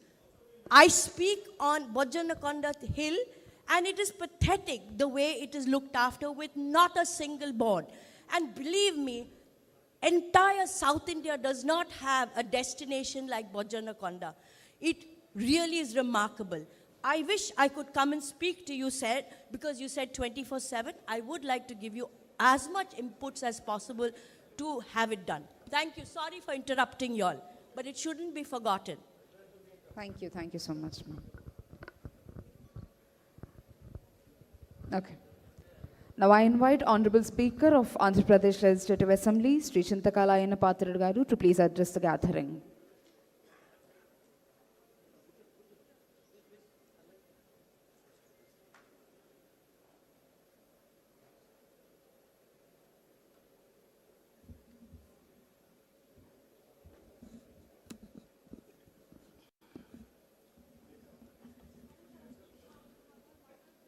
అందరికీ నమస్కారం అండి. నేను ఎక్కువ time తీసుకోను, ఈ time waste చేయను. కొన్ని సూచనలు అంటే 83 నుంచి నేను కూడా పొలిటికల్గా ఉన్నాం కాబట్టి మాకున్న అనుభవాలు చెప్తే అఫీషియల్స్ కూడా చెప్పాలి కొన్ని విషయాలు, అవి కూడా నేను కొన్ని డైరెక్షన్ ఇస్తాను. మన దుర్గేష్ గారు, ఆనరబుల్ మినిస్టర్ గారు, అలాగే సీనియర్ ఎమ్మెల్యే బండారు సత్యనారాయణమూర్తి గారు, మరి special chief secretary tourism Jain గారు, చాలా సీనియర్ సెక్రటరీ గారు, మొదటి నుంచి అతనితో పనిచేస్తున్నాను. మంచి మంచి సెక్రటరీ వచ్చారు టూరిజంకి నేను అనుకుంటున్నా. ఇప్పుడు అతని యాక్షన్ చూడాలి, రాబోయే రోజుల్లో అతని యాక్షన్ ఏంటో చూడాలి మనం. అలాగే Balaji garu, chairman AP tourism development corporation, అదేవిధంగా managing director tourism development corporation, collector Visakhapatnam, collector Alluri Sitaramaraju district, collector Anakapalli, అందరికి కూడా నమస్కారం అండి. చాలా సంతోషం. విశాఖపట్నం మీ అందరికీ తెలిసిన విషయమే, మన ఆంధ్ర రాష్ట్రంలో one of the important city ఇది. మీ అందరికీ తెలిసిన విషయం, మనకు బ్యూటిఫుల్ బీచ్ ఉంది ఇక్కడ, అనేకటువంటి సైట్ సీయింగ్ స్పాట్స్ ఉన్నాయి. పైన Alluri Sitaramaraju district, total district అంతా కూడా ట్రైబల్ డిస్ట్రిక్ట్, బ్యూటిఫుల్ లొకేషన్స్ ఉన్నాయి ఇక్కడ. ఇన్ని ఉండి కూడా టూరిజంని అనుకున్న స్థాయికి మనం డెవలప్ చేయలేకపోయాం. దానికి రీజన్ ఏంటి అని ఆలోచిస్తే ఎక్కడో ఒక ఫాల్ట్ ఉంది. ఆ ఫాల్ట్ని మనం సరిదిద్దుకోవాలి. ఏదో ఉపన్యాసాలు ఇస్తాం, అది చేస్తామని కాదు. ఎక్కడ ఫాల్ట్ జరుగుతుంది. సపోజ్ నేను కూడా ఎక్కువగా కంట్రీస్ తిరుగుతూ ఉంటాను, ఇతర రాష్ట్రాలు తిరుగుతూ ఉంటాం. ఇది సరదాగా వెళ్తుంటాం కదా టూరిజంకి, మంత్రి అయితే వెళ్ళకూడదా, వెళ్తుంటాం, చూస్తూ ఉంటాం. పక్కన గోవా ఉంది, పక్కన అక్కడ కర్ణాటక ఉంది, తమిళనాడు ఉంది, ఇవన్నీ చూస్తూ ఉంటాం, బీచెస్ కానీ అన్నీ కూడా. మరి వాళ్ళతో మన విశాఖపట్నానికి పెద్ద తేడా ఏం కనపడలేదు నాకు. విశాఖపట్నమే బెటర్ అనిపించింది నాకు. నీట్నెస్లో కానీ, ప్రజల తాలూకు మనోభావాలు కానీ, ప్రజల తాలూకు సహకారం కానీ చూస్తే Visakhapatnam is the best city నా దృష్టిలో. నేను లోకల్ మ్యాన్గా మాట్లాడలే, జనరల్గా చెప్తాను ఇలా. కానీ ఎందుకు డెవలప్ చేయలేకపోతున్నాం అని ఆలోచిస్తే దీనికి కొన్ని రీజన్స్ ఉన్నాయి. ఏంటంటే అవి మనకి లంబసింగ్ అని చెప్పి ఇప్పుడు నర్సీపట్నం దగ్గర అనకాపల్లి డిస్ట్రిక్ట్ పక్కనే, కానీ అది అరకు కాన్స్టిట్యున్సీ డిస్ట్రిక్ట్లో ఉంటుంది. అది నర్సీపట్నం నియరెస్ట్ 14 కిలోమీటర్స్. ఈ మధ్యన లంబసింగ్ అని చెప్పి ఎక్కడి నుంచో హైదరాబాద్ నుంచి, అక్కడ ఇతర రాష్ట్రాల నుంచి కూడా వస్తున్నారు. కానీ అక్కడ అట్లీస్ట్ అకామిడేషన్ కూడా లేదు. 5 years back Chandrababu Naidu 5 years back ముఖ్యమంత్రిగా ఉన్నప్పుడు ఒక గెస్ట్ హౌస్ కట్టాం, బ్రహ్మాండ గెస్ట్ హౌస్. అప్పుడు నేను మంత్రిగా ఉన్నా, పంచాయతీరాజ్ మినిస్టర్గా ఉన్నప్పుడు చంద్రబాబు గారిని ఒప్పించి గెస్ట్ హౌస్ కట్టాం. 6 years అయింది, గెస్ట్ హౌస్ పూర్తి అవ్వలే. మరి వచ్చిన టూరిస్టులు ఎక్కడ ఉంటారు అక్కడ? అట్లీస్ట్ బాత్రూమ్స్ కూడా లేవు అక్కడ, టాయిలెట్స్ లేవు, రెస్టారెంట్స్ లేవు. ఎట్లా టూరిజం డెవలప్ అవుతుంది? అంచేత మంత్రి గారు కూడా ఉన్నారు, సీనియర్ సెక్రటరీ గారు ఉన్నారు, కలెక్టర్స్ ఉన్నారు. కాబట్టి నేను కోరిదంటే అటువంటి ప్లేస్ వీళ్ళు చూస్తున్నారు. ఈ సీజన్లో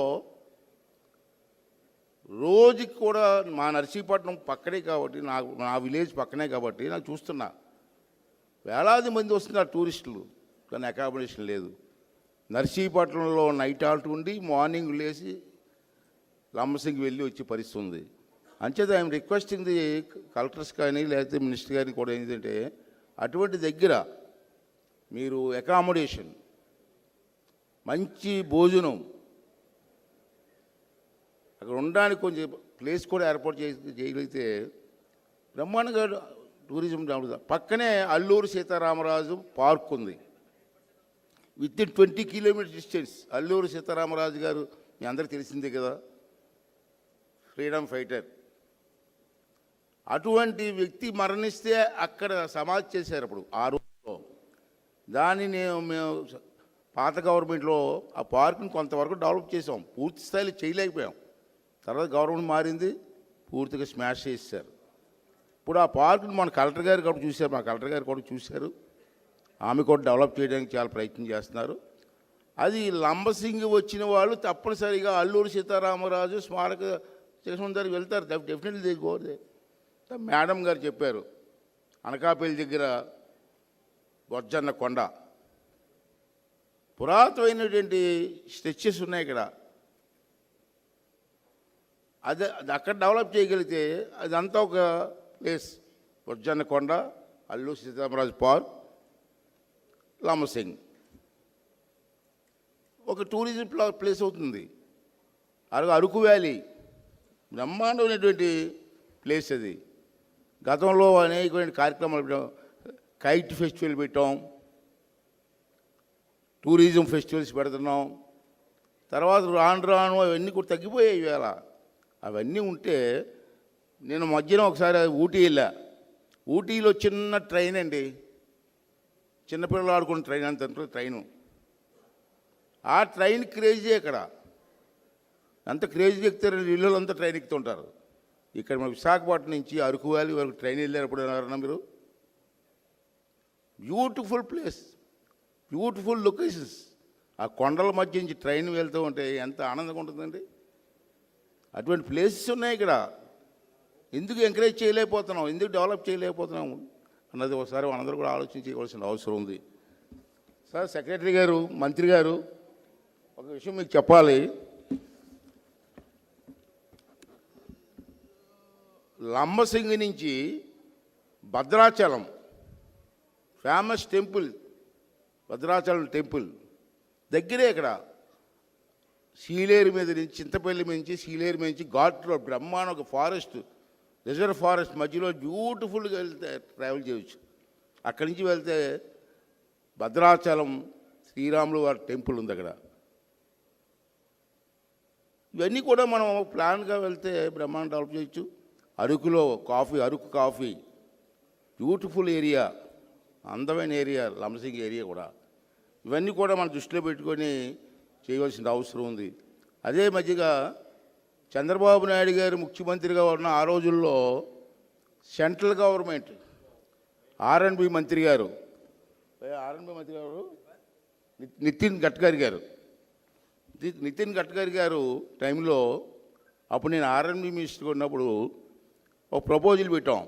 రాజమండ్రి ఎయిర్పోర్ట్ నుంచి విజయనగరం కలెక్టర్ ఆఫీస్ వరకు 400 కిలోమీటర్స్ రోడ్ శాంక్షన్ అయింది. 4 లైన్ రోడ్.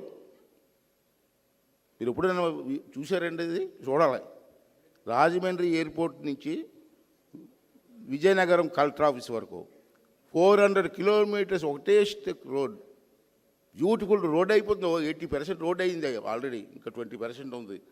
ఆ రోడ్లో కానీ ట్రావెల్ చేస్తే విత్ ఫ్యామిలీ, శనివారం ఆదివారం పూట ఫ్యామిలీస్ ట్రావెల్ చేస్తే రిజర్వ్ ఫారెస్ట్ మధ్యలో, బ్యూటిఫుల్ ఫారెస్ట్ మధ్యలో నుంచి రోడ్డు వెళ్తూ ఉంటే మార్నింగ్ స్టార్ట్ అయితే ఈవినింగ్ విజయనగరం చేరొచ్చు మనం. ఆ మొత్తం 400 కిలోమీటర్స్ రోడ్లో 50 కిలోమీటర్స్కి ఒక దగ్గర స్మాల్ రెస్టారెంట్, పిల్లలు ఆడుకోవడం ప్లేసు, టాయిలెట్స్ కడితే ఎన్ని హోటల్స్ వస్తాయండి, ఎంత బిజినెస్ జరుగుతుంది, ఎంత టూరిజం డెవలప్ అవుతుంది. మధ్యలో మళ్ళీ టెంపుల్, పాడేరు అమ్మవారి టెంపుల్, బ్యూటిఫుల్ టెంపుల్, బ్రహ్మాండమైన పేరున్న టెంపుల్. ఇవన్నీ కూడా కోఆర్డినేట్ చేసుకొని మనం ప్లాన్ చేయగలిగితే తప్పనిసరిగా టూరిజం డెవలప్ అవుతుంది. ఇకపోతే విశాఖపట్నం బీచ్, ఇంతకంటే మంచి బీచ్ ఎక్కడ చూసారా మీరు? అక్కడ బ్యూటిఫుల్ బీచ్. ఆర్కే బీచ్ దగ్గర నుంచి భీమునిపట్నం వరకు బ్రహ్మాండ స్ట్రెచ్ ఉంది. ఎందుకు డెవలప్ చేయలేకపోతున్నామండి? టూరిస్టులు ఎందుకు వస్తారండి? ఎందుకు వస్తారు టూరిస్టులు?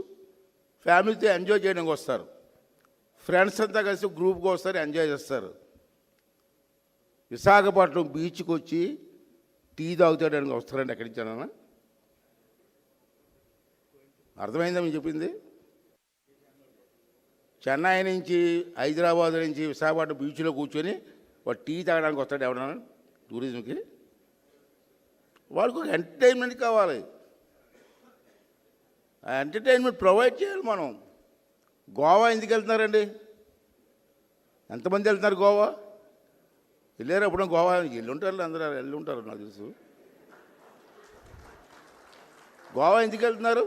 ఫ్యామిలీస్ తోటి, ఫ్రెండ్స్ అంతా ఎందుకు వెళ్తారండి? ఎంజాయ్మెంట్. 3 days 4 days ఫ్యామిలీతో ఎంజాయ్మెంట్, ఫ్రెండ్స్తో ఎంజాయ్మెంట్. ఆ ఎంజాయ్మెంట్ మీరు ఇవ్వగలుగుతారు ఇక్కడ విశాఖపట్నంలో? దాని స్ట్రిక్ట్ అయిన రూల్స్. అక్కడ ఎవరైనా కూర్చొని రోడ్డు మీద కూర్చుంటే పోలీసులు కేసు. ఇవన్నీ కొంచెం ఎగ్జామ్షన్ ఇవ్వాలి సార్, ఎగ్జామ్షన్ ఇవ్వాలి. ఒక బీచ్లో ఆర్కే బీచ్ దగ్గర నుంచి భీమునిపట్నం వరకు ఒక మధ్య మధ్యలో ప్లేసుల్లో చిన్న చిన్న హట్స్ వేసి, ఆ చిన్న చిన్న రెస్టారెంట్స్ పెట్టి, పెద్ద రెస్టారెంట్స్ కాదు, చిన్న హట్స్ లాగా వేసి. జర్మనీలో చూశాను, జర్మనీ వెళ్ళాను, అక్కడ చూశాను. హట్స్ లాగా ఉంటాయి చిన్నవి. దాంట్లో టిఫిన్స్, కాఫీ, బీరు, వైను. మరి వైన్ తాగడానికి రాకపోతే కాఫీ తాగడానికి వస్తారండి ఇక్కడికి? మనం ప్రాక్టికల్గా ఆలోచించాలి, ప్రాక్టికల్గా ఆలోచించండి, ప్రాక్టికల్గా ఆలోచించాలి సార్. ఇవన్నీ కూడా ఏమీ చేయకుండా వచ్చేయండి మా విశాఖపట్నం వచ్చేయండి అంటే దేనికి వస్తారు విశాఖపట్నం? ఇవన్నీ కూడా ఒకసారి ఆలోచన చేయవలసి ఉంటే అవసరం ఉందని చెప్పి ఒకసారి ఆలోచించండి సార్. నేను ఏంటంటే యాక్చువల్ సిచ్యువేషన్ చెప్తాను నేను. సరే మీ గవర్నమెంట్లో ఏ రూల్స్ ఉంటాయో, రూల్స్ ఎగ్జామ్స్ ఇవ్వాలి సార్, రూల్స్ ఎగ్జామ్షన్ ఇవ్వాలి. అంతే. నేను ఫ్రీగా మాట్లాడుతున్నాను, నేను యాజ్ ఎ స్పీకర్గా మాట్లాడలే, నేను విశాఖపట్నం పౌరుడిగా మాట్లాడుతున్నా. టూరిజం మళ్ళీ స్పీకర్ గారు ఎలా మాట్లాడారు, ప్రెస్ వాళ్ళు రాస్తారు, స్పీకర్ గారు ఇలా మాట్లాడుతున్నారు అంటారు. మాట్లాడకపోతే జరుగుతుంది, ఎవరొకరు మాట్లాడాలి, తప్పదు, బ్రేక్ చేయాలా. రెండోది sir, one of the important issues sir, secretary గారు మీరు ఆలోచించాలా. అరకులో అక్కడ పాడేరు అంటే మీ డిస్ట్రిక్ట్ సార్, మీ డిస్ట్రిక్ట్లో ట్రైబల్ యాక్ట్ ఉంది. ఆ యాక్ట్ని ఏమంటారండి? 1/17 కదండి. ఆ 1/17 ప్రకారంగా నాకున్న నాలెడ్జ్ చెప్తాను. నాకు పెద్ద నాలెడ్జ్ దాని మీద నాలెడ్జ్ లేదు, మీరు చెప్పాలి. ట్రైబల్ ఏరియాలో ఎవరైనా ఇన్వెస్ట్మెంట్ చేయాలన్నా, హోటల్ కట్టాలన్నా, టూరిజం స్పాట్స్ కట్టాలన్నా ట్రైబల్ ఏరియా ఉండాలంటారు. మరి అంత ఇన్వెస్ట్మెంట్ ట్రైబల్ చేయగలరండి? ఎవరైనా చేయగలరా? దాన్ని మీరు ఎట్లా ఏం చేయాలి? ఇప్పుడు మనం అంటే ఎవరైనా పైనుంచి వచ్చి ఇన్వెస్ట్మెంట్ చేయగలరు. 3 స్టార్ హోటల్లో, 5 స్టార్ హోటల్లో, టూరిజం స్పాట్లో, ఒక సినిమా హాలో ఏది కట్టగలరు. ట్రైబులే ఉండాలి, ఆ ల్యాండ్ ట్రైబుల్ పేరునే ఉండాలి అంటే ఎవరు వస్తారు చెప్పండి? అంత ఇన్వెస్ట్మెంట్ ఎవరు చేయగలరు? పోనీ ట్రైబుల్తో పెట్టుకొని మనకు ఇన్వెస్ట్మెంట్ పెట్టామనుకోండి, ట్రైబుల్ పేరుని పెట్టి, రేపు ఎప్పుడన్నా సైట్ నాదంటే మీరేం చేస్తారు? ఇన్వెస్ట్మెంట్ చేసిన వాళ్ళంతా ఏమైపోతారు? దానికి ఏమైనా రెమెడీ ఉందండి? You can't do anything. లేకపోతే ఎవరు రాదు సార్, ఇన్వెస్ట్మెంట్ రాదు ట్రైబల్ ఏరియాలో. నేను ఫ్యాక్ట్ చెప్తాను, నేను ట్రైబల్ ఏరియాకి నియరెస్ట్గా ఉంది మా విలేజ్ కాబట్టి చెప్తున్నాను. ట్రైబల్ వారు అంతా కోట్లు ఇన్వెస్ట్మెంట్ ఎక్కడ చేయగలరు? మనం ఎవరో పక్కన ఉండి 4-5 ఉండి అతని పేరు పెట్టి ఇన్వెస్ట్మెంట్ చేస్తాం అనుకోండి, 5 years తర్వాత ఆ హోటల్ నాదన్నాడు అనుకోండి, అప్పుడు మీరేమవుతారు? దీనికి ఏంటి రెమెడీ? ప్రభుత్వంలో మనం ఏం యాక్షన్ తీసుకోగలమా? యాక్ట్లో ఏమైనా మార్పు తీసుకురాగలమా? అవన్నీ కూడా ఒకసారి స్టడీ చేయండి. స్టడీ చేస్తే చాలామంది ట్రైబల్ ఏరియాలో నేను చూశాను సార్. మొన్న బెంగళూరు వెళ్ళాను, ఆ కాఫీ తోటల్లో బెంగళూరు, కర్ణాటక, తమిళనాడు బార్డర్లో ఒక రిసార్ట్ ఉంటే అక్కడికి వెళ్ళాం మేము. మా ఫ్రెండ్స్ అంతా కలిపి. రాబడా ఇంకా రాబడి అక్కడికి వెళ్ళి 2 days 3 days ఉన్నాను, నేను చూశాను. అంత ట్రైబ్ బ్రహ్మాండంగా మంచి రిసార్ట్స్ వచ్చాయి. అది కూడా ట్రైబల్ ఏరియా కదా, మరి అది కూడా ట్రైబల్ ఏరియాలో అంత పెద్ద రిసార్ట్స్ ఎలా కట్టారు? అవన్నీ స్టడీ చేయాలి ముందు మనం. అన్నీ స్టడీ చేసిన తర్వాత ఇక్కడ విశాఖపట్నం మంచి అవకాశాలు ఉన్న సిటీ, బ్రహ్మాండంగా ఉంది, మంచి హాస్పిటల్స్ ఉన్నాయి. తర్వాత మీకు ఇంకోటి అండి, ఈజీ మీ కలెక్టర్, విశాఖపట్నం కలెక్టర్ గారు గాజువాక కొండ ఉంటుంది, యారాడ కొండ, ఏదో యారాడ కొండ, ఆ కొండ దిగి అటుపక్క దిగండి, బ్యూటిఫుల్ బీచ్ ఉంది అక్కడ. ఎప్పుడైనా మీరు ఎంతమంది చూసారు ఇది? ఓకే, ఎలాంటి బీచ్ అండి ఇది? ఆ పైన ఏమో క్వార్టర్స్ కూడా కట్టారు, నేవల్ క్వార్టర్స్ మిలిటరీ కట్టారు. ఆ రోడ్డు కూడా ఉంది, ఆ రోడ్డు మీద లోపలికి దిగితే బ్యూటిఫుల్ ప్లేస్. ఎలాంటి రిసార్ట్ కట్టలు వచ్చింది అక్కడ. ఒకసారి స్టడీ చేయండి కలెక్టర్ గారు, మీరు ఒకసారి స్వయంగా స్టడీ చేయండి. ఇక లాస్ట్గా మీకు విషయం కనుక రెండో విషయం ఏంటంటే, మొగమాటం లేకుండా చెప్తాను sir, don't feel otherwise. Me officials ఎవరు ఫీల్ అవ్వద్దండి, ఒక మాట చెప్తాను నేను. ఎవరైనా ఇన్వెస్ట్మెంట్ నేను అబ్జర్వ్ చేస్తాను, నాకు తెలిసి కాబట్టి చెప్తున్నాను. నా దగ్గర కూడా 2-3 కేసులు వచ్చాయి. ఎవరైనా ఇన్వెస్టర్స్ వచ్చి పర్మిషన్ అడిగితే, పర్మిషన్ ఇవ్వడానికి 5 నెలలు 6 నెలలు సంవత్సరం ఎందుకు సార్ మీకు? మీ వెనకాల తిరుగుతూ ఉండాలా?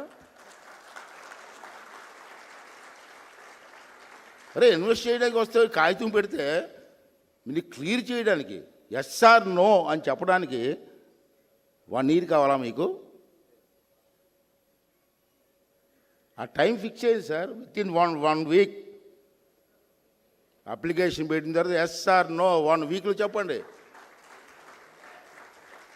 లేదో బాబా ఇన్వెస్ట్ చేయడానికి వచ్చి తిరిగి తిరిగి తిరిగి కలెక్టర్ ఆఫీస్ చుట్టూ తిరిగి, మీ టూరిజం డిపార్ట్మెంట్ చుట్టూ తిరిగి కాళ్ళు అరిగిపోయి చెప్పులు అరిగిపోయి వెనక్కిపోతున్నారు.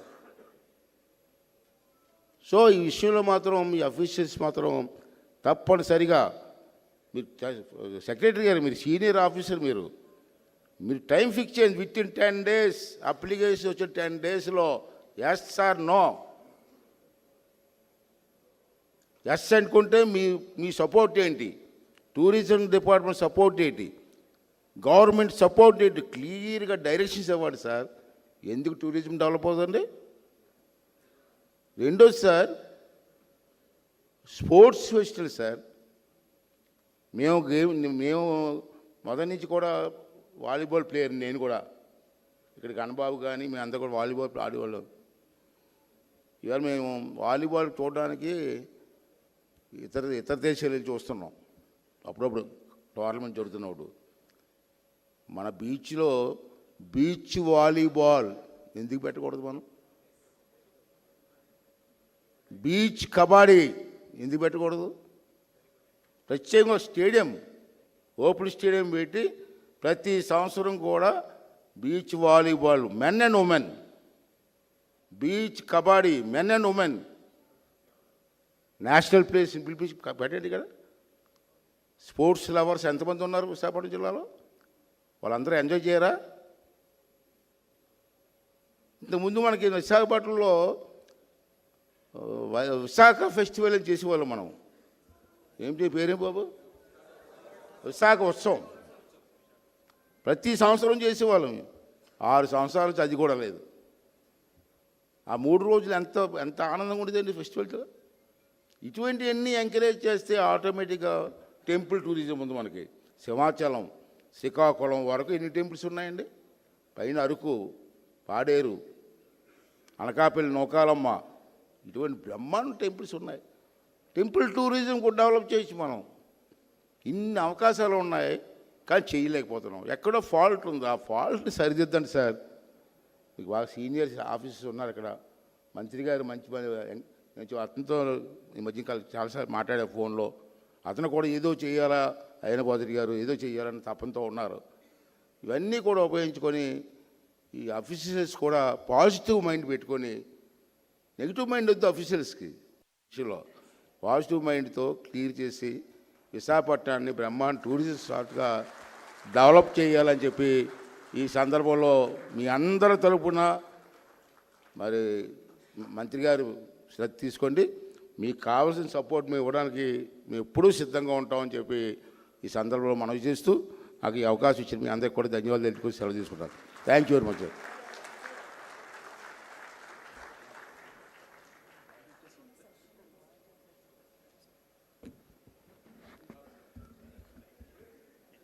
Thank you, sir. Thank you very much. As always, wonderful speech, Anochu. ప్రతిసారి మీకు మైక్ ఇచ్చి వెనక నుంచో నేను ఆడియన్స్ని చూస్తూ ఉంటాను sir. It's like an emotional roller coaster, a ferocious speech with a tint of sarcasm and valuable suggestions. And we love the way you prove the point. Ladies and gentlemen, give him a great round of applause for the wonderful speech by Honorable Speaker of AP Legislative Assembly. Now it's time for the keynote address. I invite today's chief guest and Honorable Minister for Tourism, Culture and Cinematography, Shri Kandula Durgesh Garu, to please address the gathering.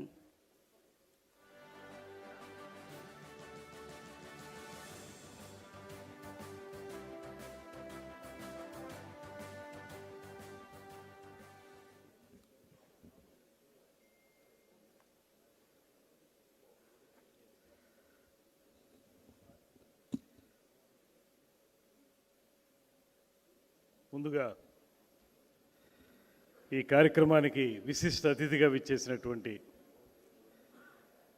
పెద్దలు, senior most legislator, మాజీ మంత్రివర్యులు, ప్రస్తుత speaker గారైనటువంటి Shri Ayyanna పాత్రుడి గారికి ప్రత్యేకమైనటువంటి ధన్యవాదాలు మనందరి తరపున కూడా తెలియజేస్తున్నాను. ఇప్పటివరకు జరిగినటువంటి ఈ కార్యక్రమంలో ఈ సదస్సు యొక్క ఉద్దేశాన్ని collectors have explained very well about the details of their respective districts. ఇక నేను ప్రత్యేకంగా వాటి జోలికి వెళ్లకుండా శ్రీ అయ్యన్నపాత్రుడి గారు చెప్పినటువంటి మాట ప్రకారం కొంత దీని దిశని, ఈ సదస్సు దిశని ఆయన మార్చారు.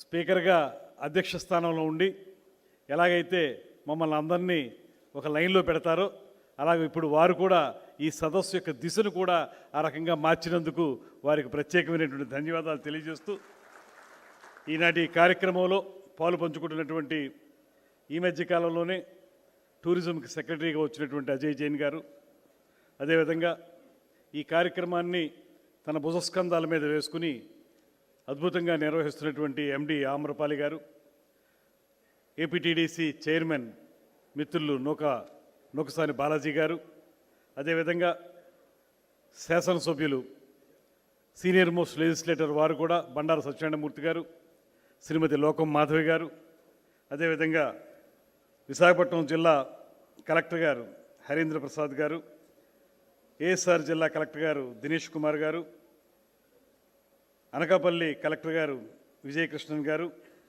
అదేవిధంగా Girijan cooperative corporation limited VC and MD Kalpana Kumari garu, అదేవిధంగా ఆంధ్రప్రదేశ్ రాష్ట్ర హోటల్ అసోసియేషన్ అధ్యక్షులు స్వామి గారు, అదేవిధంగా AP travel and tours association అధ్యక్షులు విజయమోహన్ గారు, ఇంకా వేదిక మీద ఉన్నటువంటి 50 మంది పెద్దలకి, ముఖ్యంగా ఈనాటి కార్యక్రమం ఒక సదస్సుగా ఏర్పాటు చేసుకుని ప్రభుత్వం ఏ కార్యక్రమాల్ని చేయాలనుకుంటుందో, ఈ రాష్ట్రంలో ఏ రకమైన అవకాశాలని ప్రభుత్వం మీకు అందజేయడానికి ముందుకు వస్తుందో దాన్ని మీరు ఏ రకంగా అందిపుచ్చుకుని మీకున్నటువంటి ఆలోచనల్ని, చేయాలనుకున్నటువంటి ప్రాజెక్టుల్ని పట్టాలెక్కించడానికి ఒక నాంది ప్రస్తావనగా ఈ కార్యక్రమాన్ని ఏర్పాటు చేస్తే దానికి ఇంత పెద్ద సంఖ్యలో విచ్చేసినటువంటి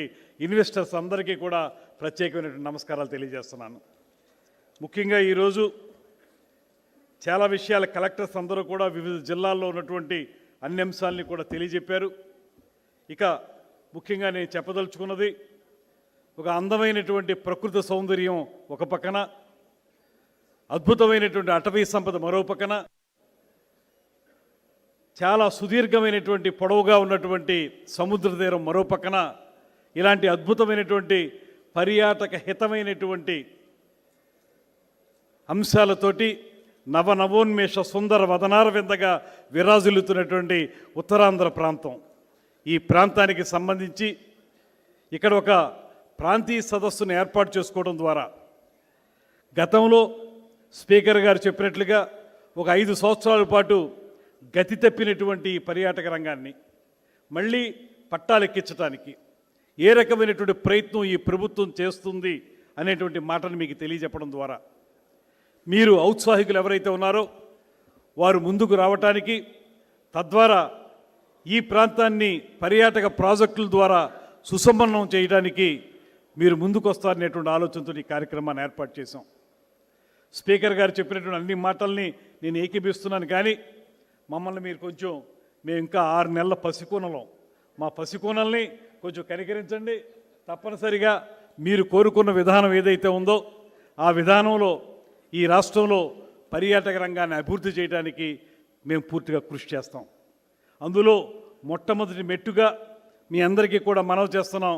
ఎంతో కాలంగా చాలామంది కోరుకుంటున్నటువంటి పర్యాటక రంగాన్ని కూడా పారిశ్రామిక రంగంగా గుర్తించండి.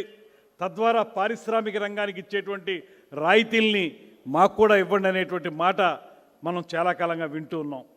ఇప్పుడు స్పీకర్ గారు చెప్పిన విధంగానే అందులో మార్పుకి తొలిమెట్టుగా ఈ మధ్య కాలంలోనే ముఖ్యమంత్రి గారు పర్యాటక రంగం పట్ల ప్రత్యేకమైనటువంటి అభినవేశం ఉన్నటువంటి ముఖ్యమంత్రి గారు, అదేవిధంగా పర్యాటకం పర్యావరణం రెండూ బాగుండాలని ఆలోచించేటువంటి ఉప ముఖ్యమంత్రి గారు, వారు కలిసి ఈ పర్యాటక రంగానికి ఇండస్ట్రీ స్టేటస్ ఇచ్చినటువంటి సందర్భాన్ని కూడా మీ దృష్టిలో పెడుతున్నాను.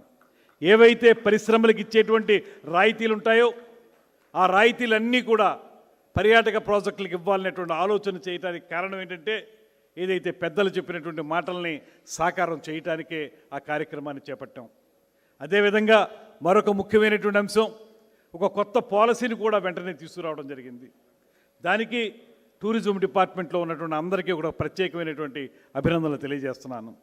5 సంవత్సరాల కాలానికి సంబంధించి ఏర్పాటు చేసుకున్నటువంటి ఈ టూరిజం పాలసీ, ఈ పాలసీ ద్వారా ఏదో ఒక చోట ఒకరోజు సందర్శనకు వచ్చేటువంటి పర్యాటకుడు ఆ ఒక్కరోజుకే పరిమితం కాకుండా ఒక 3-4 రోజులు ఆ ప్రాంతాల్లో ఉండాలి. ఆ ప్రాంతాల్లో ఉండటం ద్వారా తాను ఆహ్లాదం పొందటం మాత్రమే కాకుండా పర్యాటక రంగానికి ఆర్థికపరమైనటువంటి వనరులు సమకూర్చే విధంగా మన కార్యక్రమాలు ఉండాలనేటువంటి ఆలోచనతో ఈ పాలసీని కొత్తగా తీసుకురావడం జరిగింది. ఏదైతే ఇందాక పెద్దలు స్పీకర్ గారు చెప్పినటువంటి మాట ఉందో, మనం అక్కడ సౌకర్యాలు కల్పించకపోతే ఒకరోజు వచ్చినటువంటి వ్యక్తి ఉదయం వచ్చి సాయంత్రం వెళ్ళిపోతాడు తప్పితే అక్కడ ఉండే అవకాశం ఉండదు. కనుక అక్కడ సౌకర్యాలు కల్పించాల్సిన బాధ్యతని ఈ ప్రభుత్వం గుర్తించింది. కనుకే ఖచ్చితంగా మేము రాబోయే రోజుల్లో ప్రతి పర్యాటక కేంద్రాన్ని, ప్రతి సందర్శన కేంద్రాన్ని కూడా 2-3 రోజులు ఉండడానికి అనువుగా ఏ రకమైన కార్యక్రమాలు చేయాలో వాటన్నిటినీ తప్పనిసరిగా చేపడతామనేటువంటి మాటని ఈ సభ ద్వారా మీ అందరికీ తెలియజేస్తున్నాం. అదేవిధంగా ఇక్కడ ఏవైతే ముఖ్యమైనటువంటి అంశాల గురించి మనం మాట్లాడుతూ ఉన్నామో, ఔత్సాహికుల్ని ఇందులో ఇన్వాల్వ్ చేయాలనేటువంటి మాట, దానికి సంబంధించే ఇవాళ పర్యాటక రంగానికి సంబంధించి ఏదో ప్రభుత్వం చేయాలి, ప్రభుత్వమే చేయగలుగుతుంది అనేటువంటి మాటను పక్కన పెట్టేసి, ఇందాక పెద్దలు చెప్పిన విధంగా ఆర్థికపరమైనటువంటి భారం ఈ ప్రభుత్వమే చాలా ఎక్కువ ఉంది. దానికి కారణం రాజకీయపరమైనటువంటి కారణాల గురించి ఈ వేదిక మించి నేను మాట్లాడిన, కానీ దానికి గడిచిన 5 సంవత్సరాల కాలం ఒక కారణం కావచ్చు.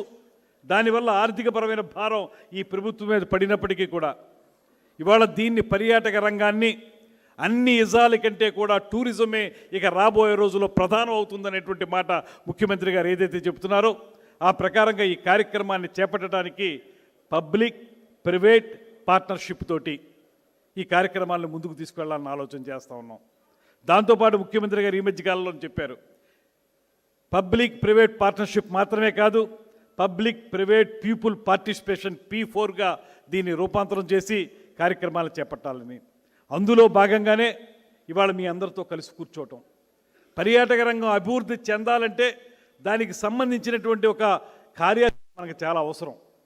దానికి మేము ఒక్కళ్ళమే కూర్చుని డిపార్ట్మెంట్లో సీనియర్ అఫీషియల్సో లేకపోతే రాజకీయ రంగంలో ఉన్నటువంటి పెద్దల నాయకులు కూర్చుని మాట్లాడుకుంటే సరిపోదు.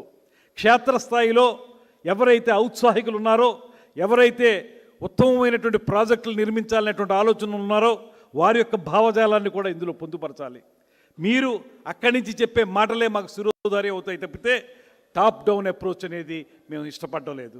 బాటమ్ టాప్ అప్రోచ్ కావాలనేటువంటి మాటనే మేము ప్రత్యేకంగా చెప్తా ఉన్నాం.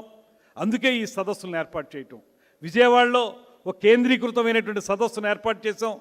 అనేక మంది మనకి ఇన్వెస్టర్స్ ముందుకు వచ్చారు. వారందరూ కలిసి కొన్ని ప్రాజెక్టులు కూడా ముందు పెట్టడం జరిగింది. వాటిని అమలు చేసే దిశలో ఉన్నాం. అదేవిధంగా ప్రాంతీయ సదస్సులను ఏర్పాటు చేసుకోవాలనేటువంటి ఆలోచన చేసాం. ఈ ఉత్తరాంధ్ర ప్రాంతంలో నేను ఇందాకే చెప్పినట్లుగా పెద్దలందరూ చెప్పిన విధంగా అద్భుతమైనటువంటి ప్రకృతి రమణీయతకి మారుపేరుగా నిలిచినటువంటి ప్రాంతం ఏదైనా ఉంటే అది ఉత్తరాంధ్ర ప్రాంతం మాత్రమే అనేటువంటి మాటను కూడా ఈ సందర్భంగా నేను మనవి చేస్తున్నాను. అటువంటి ఉత్తరాంధ్ర ప్రాంతంలో కొన్ని ప్రాజెక్టులను తీసుకువచ్చే విషయంలో మీ యొక్క ఆలోచనలు తీసుకోవడానికి అందుకే ఇవాళ మధ్యాహ్నం నుంచి మీతో ఒక్కొక్కరితో మాట్లాడడం జరుగుతుంది.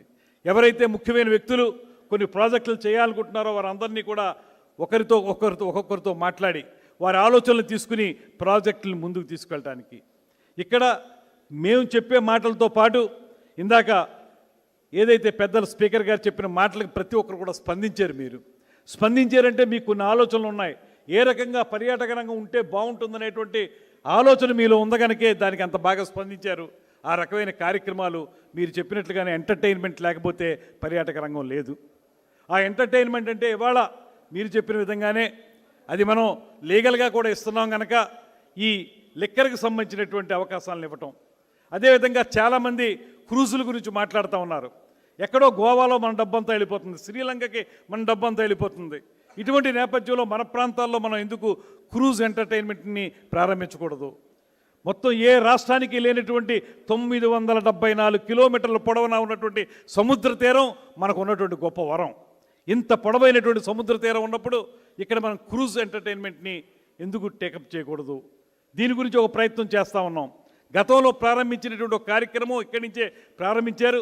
పాండిచేరి గవర్నమెంట్ ఇబ్బంది పెట్టడం వల్ల ఆగింది. ఇప్పుడు మళ్ళీ last time south India tourism ministers conclave జరిగినప్పుడు ఆ మీటింగ్లో మేము పార్టిసిపేట్ చేసి అక్కడ ఉన్నటువంటి పాండిచేరి గవర్నమెంట్ వారితో అక్కడికి వచ్చినటువంటి కేంద్ర మంత్రి షెకావత్ గారితో మాట్లాడడం జరిగింది. వారు కూడా సూత్రప్రాయంగా అంగీకరించారు. త్వరలోనే క్రూజ్ ఎంటర్టైన్మెంట్ని క్రూజ్ హబ్ను కూడా ఇక్కడి నుంచే విశాఖపట్నం నుంచే ప్రారంభిస్తామనేటువంటి మాటను కూడా మీ అందరికీ మనవి చేస్తున్నాను. ఇక్కడ ఉన్నటువంటి అడ్వెంచర్ టూరిజం కానీ, ఇక్కడ ఉన్నటువంటి ఎకో టూరిజం కానీ, ఇక్కడ ఉన్నటువంటి వాటర్ స్పోర్ట్స్ కానీ, ఇక్కడ ఉన్నటువంటి వెల్నెస్ సెంటర్స్ కానీ, ఈ రకంగా చూస్తుంటే ఎంటర్టైన్మెంట్కి కానీ టూరిజంకి కానీ ఒక రియల్ హబ్గా ఏర్పడేటువంటి అవకాశం ఈ ప్రాంతంలో ఉంది కనుక దీని ఒక ప్రత్యేకమైనటువంటి ప్రాంతంగా గుర్తించి ఇక్కడ అభివృద్ధి చేయాలని మిమ్మల్ని అందరినీ పిలవడం జరుగుతుంది. ఇప్పటికే మీ అందరికీ మనవి చేస్తున్నాను, మధ్యాహ్నం నుంచి జరిగేటువంటి సెషన్స్లో మనకి దీని మీద మాట్లాడడానికి కీ ఇండస్ట్రీ సెషన్స్ ఉన్నాయి. అందులో ప్రధానంగా అడ్వెంచర్ టూరిజం మీద మాట్లాడడానికి ప్రదీప్ మూర్తి గారు మడ్డీ బూట్స్ వెకేషన్స్ వారు, శ్రీకాంత్ రేగడి గారు అడ్వెంచర్ స్పోర్ట్స్ అకాడమీ గారు వారిద్దరు కూడా వచ్చారు, వాళ్ళు మాట్లాడుతున్నారు. అదేవిధంగా అరకు కాఫీ సాక్షాత్తు మన ప్రధానమంత్రి శ్రీ నరేంద్ర మోడీ గారు ప్రత్యేకంగా ప్రస్తుతించినటువంటి అరకు కాఫీ గురించి దాన్ని గ్లోబల్ బ్రాండింగ్గా చేయడానికి, ప్రపంచవ్యాప్తంగా దానికి ఒక గుర్తింపు తీసుకురావడానికి ఏ రకంగా వెళ్ళాలనేటువంటి అంశం మీద మాట్లాడడానికి కూడా గిరిజన కార్పొరేషన్ వారు కానీ, బ్లూ టొకాయ్ వారు కానీ, రోస్టరీ కాఫీ వారు కానీ ముందుకు వచ్చారు. వాళ్ళు కూడా ఒక సెషన్ తీసుకుంటారు. దాంతోపాటు మైస్ అండ్ డెస్టినేషన్ వెడ్డింగ్స్, ఇవాళ ఈ డెస్టినేషన్ వెడ్డింగ్స్ అనేవి చాలా ప్రాముఖ్యత తీసుకొచ్చినాయి. అదేవిధంగా మైస్ సెంటర్స్ చాలా తయారవుతూ ఉన్నాయి. ఈ విషయంలో కూడా ఈ ప్రాంతం చాలా ఉపయోగపడేటువంటి ప్రాంతం. కొన్ని కట్టడాలు రాజప్రసాదాలుగా కట్టేసి పర్యాటక రంగానికి ఉన్నటువంటి ఆదాయాన్ని కొల్లగొట్టేసినటువంటి సందర్భాన్ని గడిచిన 5 సంవత్సరాల కాలంలో మనం చూసాం. దాన్ని పక్కన పెట్టి ఇవాళ మైస్ సెంటర్లుగా తయారు చేయడానికి ఆ ప్రాంతాలు ఏమైనా ఉపయోగపడతాయా అనేటువంటి ఆలోచన కూడా మేము చేయబోతున్నాం. దానికి సంబంధించి మనకి వివరణలు ఇవ్వడానికి వస్తూ ఉన్నారు. దాంతోపాటు మీకు ముఖ్యమైన విషయం చెప్తా ఉన్నాను. ఇవాళ ఏదైతే అధ్యక్షులు వారు, స్పీకర్ గారు మనకు ఆదేశించారో వారి మాటల ప్రకారం ఇవాళ ఇది కేవలం మాటలకు మాత్రమే పరిమితం కాకుండా దీన్ని ఒక యాక్షన్ ప్రోగ్రామ్ చేయడానికి చేతల్లో కూడా ఇది సాధ్యపడుతుంది. మనం మనకి సంకల్ప బలం ఉంటే సంకల్ప శుద్ధి కూడా జరుగుతుందనేటువంటి మాటని మనం స్పష్టంగా నమ్ముతున్నాం. అందుకే ఇవాళ రమారమి ఒక 6 ప్రాజెక్టులు MOUలు చేసుకోబోతున్నాం. ఇప్పటికే మా డిపార్ట్మెంట్ నుంచి MD గారు వాటి మీద పూర్తిగా ఎక్సర్సైజ్ చేశారు. ఒక 6 ప్రాజెక్టులను టేకప్ చేస్తున్నాం. అట్మాస్ఫియర్ కోర్ హాస్పిటాలిటీ వారు ఒక 500 రూములు వైజాగ్లో, తిరుపతిలో, అమరావతిలో కట్టడానికి సిద్ధంగా ఉన్నారు. సుమి యశస్శ్రీ హోటల్స్ వారు వాళ్ళు ఒక 75 రూములు కట్టడానికి వైజాగ్లో రెడీగా ఉన్నారు. డాల్ఫిన్ ఓషన్ క్రూజ్ వారు launching A luxury cruise from Vizag port, ఇందాక నేను చెప్పింది, ఇది కూడా మనం ఇవాళ MOU అవుతున్నాం. అదేవిధంగా రిపిల్స్ అండ్ కంపెనీ వారు ఒక మై సెంటర్ని, డెస్టినేషన్ వెడ్డింగ్ కన్వెన్షన్ సెంటర్ని అల్లూరు సీతారామరాజు జిల్లాలో ఏర్పాటు చేయడానికి సిద్ధంగా వచ్చారు. అదేవిధంగా ఎవరెస్ట్ ఎంటర్ప్రైజెస్ వారు, బ్లూబే ఇన్ఫ్రా వారు ఒక 100 రూములతో లగ్జరీ రిసార్ట్ని వైజాగ్లో కట్టడానికి ముందుకు వచ్చారు. రాయల్ పామ్స్ అండ్ హోటల్లెస్ పార్క్ ఒక 100 రూములు బాపట్లలో నిర్మించడానికి సిద్ధంగా ముందుకు వచ్చారు. వీటి ద్వారా రమారమి 2567 జాబులు అంటే ఎంప్లాయ్మెంట్, ఉపాధి కల్పించడానికి మేము సిద్ధంగా ఉన్నాం. దాంతోపాటు 825 రూములు తయారవుతాయి. ఈ 5 సంవత్సరాల కాలంలో ఈ రాష్ట్రంలో రమారమి 50,000 రూములు తయారవ్వాలనేటువంటి ముఖ్యమంత్రి గారి ఆలోచన ఏదైతే ఉందో దాంట్లో తొలిమెట్టుగా ఈ MOUలు మేము అవుతూ ఉన్నాం. ఇది ఎందుకు మీకు ఈ విషయాన్ని ఇంత స్పష్టంగా ఒక్కడి నుంచి చెప్తున్నామంటే 100% కూడా ఈ ప్రభుత్వం పర్యాటక రంగాన్ని అభివృద్ధి చేయడానికి సిద్ధంగా ఉంది.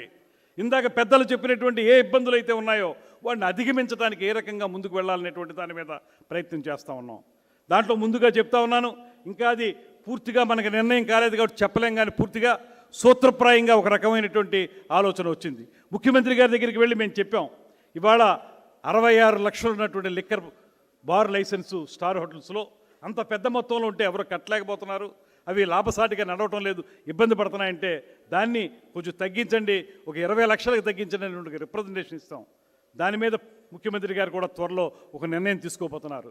అదేవిధంగా గతంలో ఉన్న విధంగానే తెలుగుదేశం ప్రభుత్వం హయాంలో ఉన్నప్పుడు ఉన్న విధంగానే నైట్ టైము, లేట్ నైట్స్కి కొంత టైం ఎక్స్టెండ్ చేసి హోటల్స్ రన్ చేసుకోవడానికి కానీ, బార్స్ రన్ చేసుకోవడానికి కానీ ఒక అవకాశం కల్పించమని హోటల్ అసోసియేషన్ వాళ్ళు చాలా సందర్భంగా అడుగుతూ ఉన్నారు.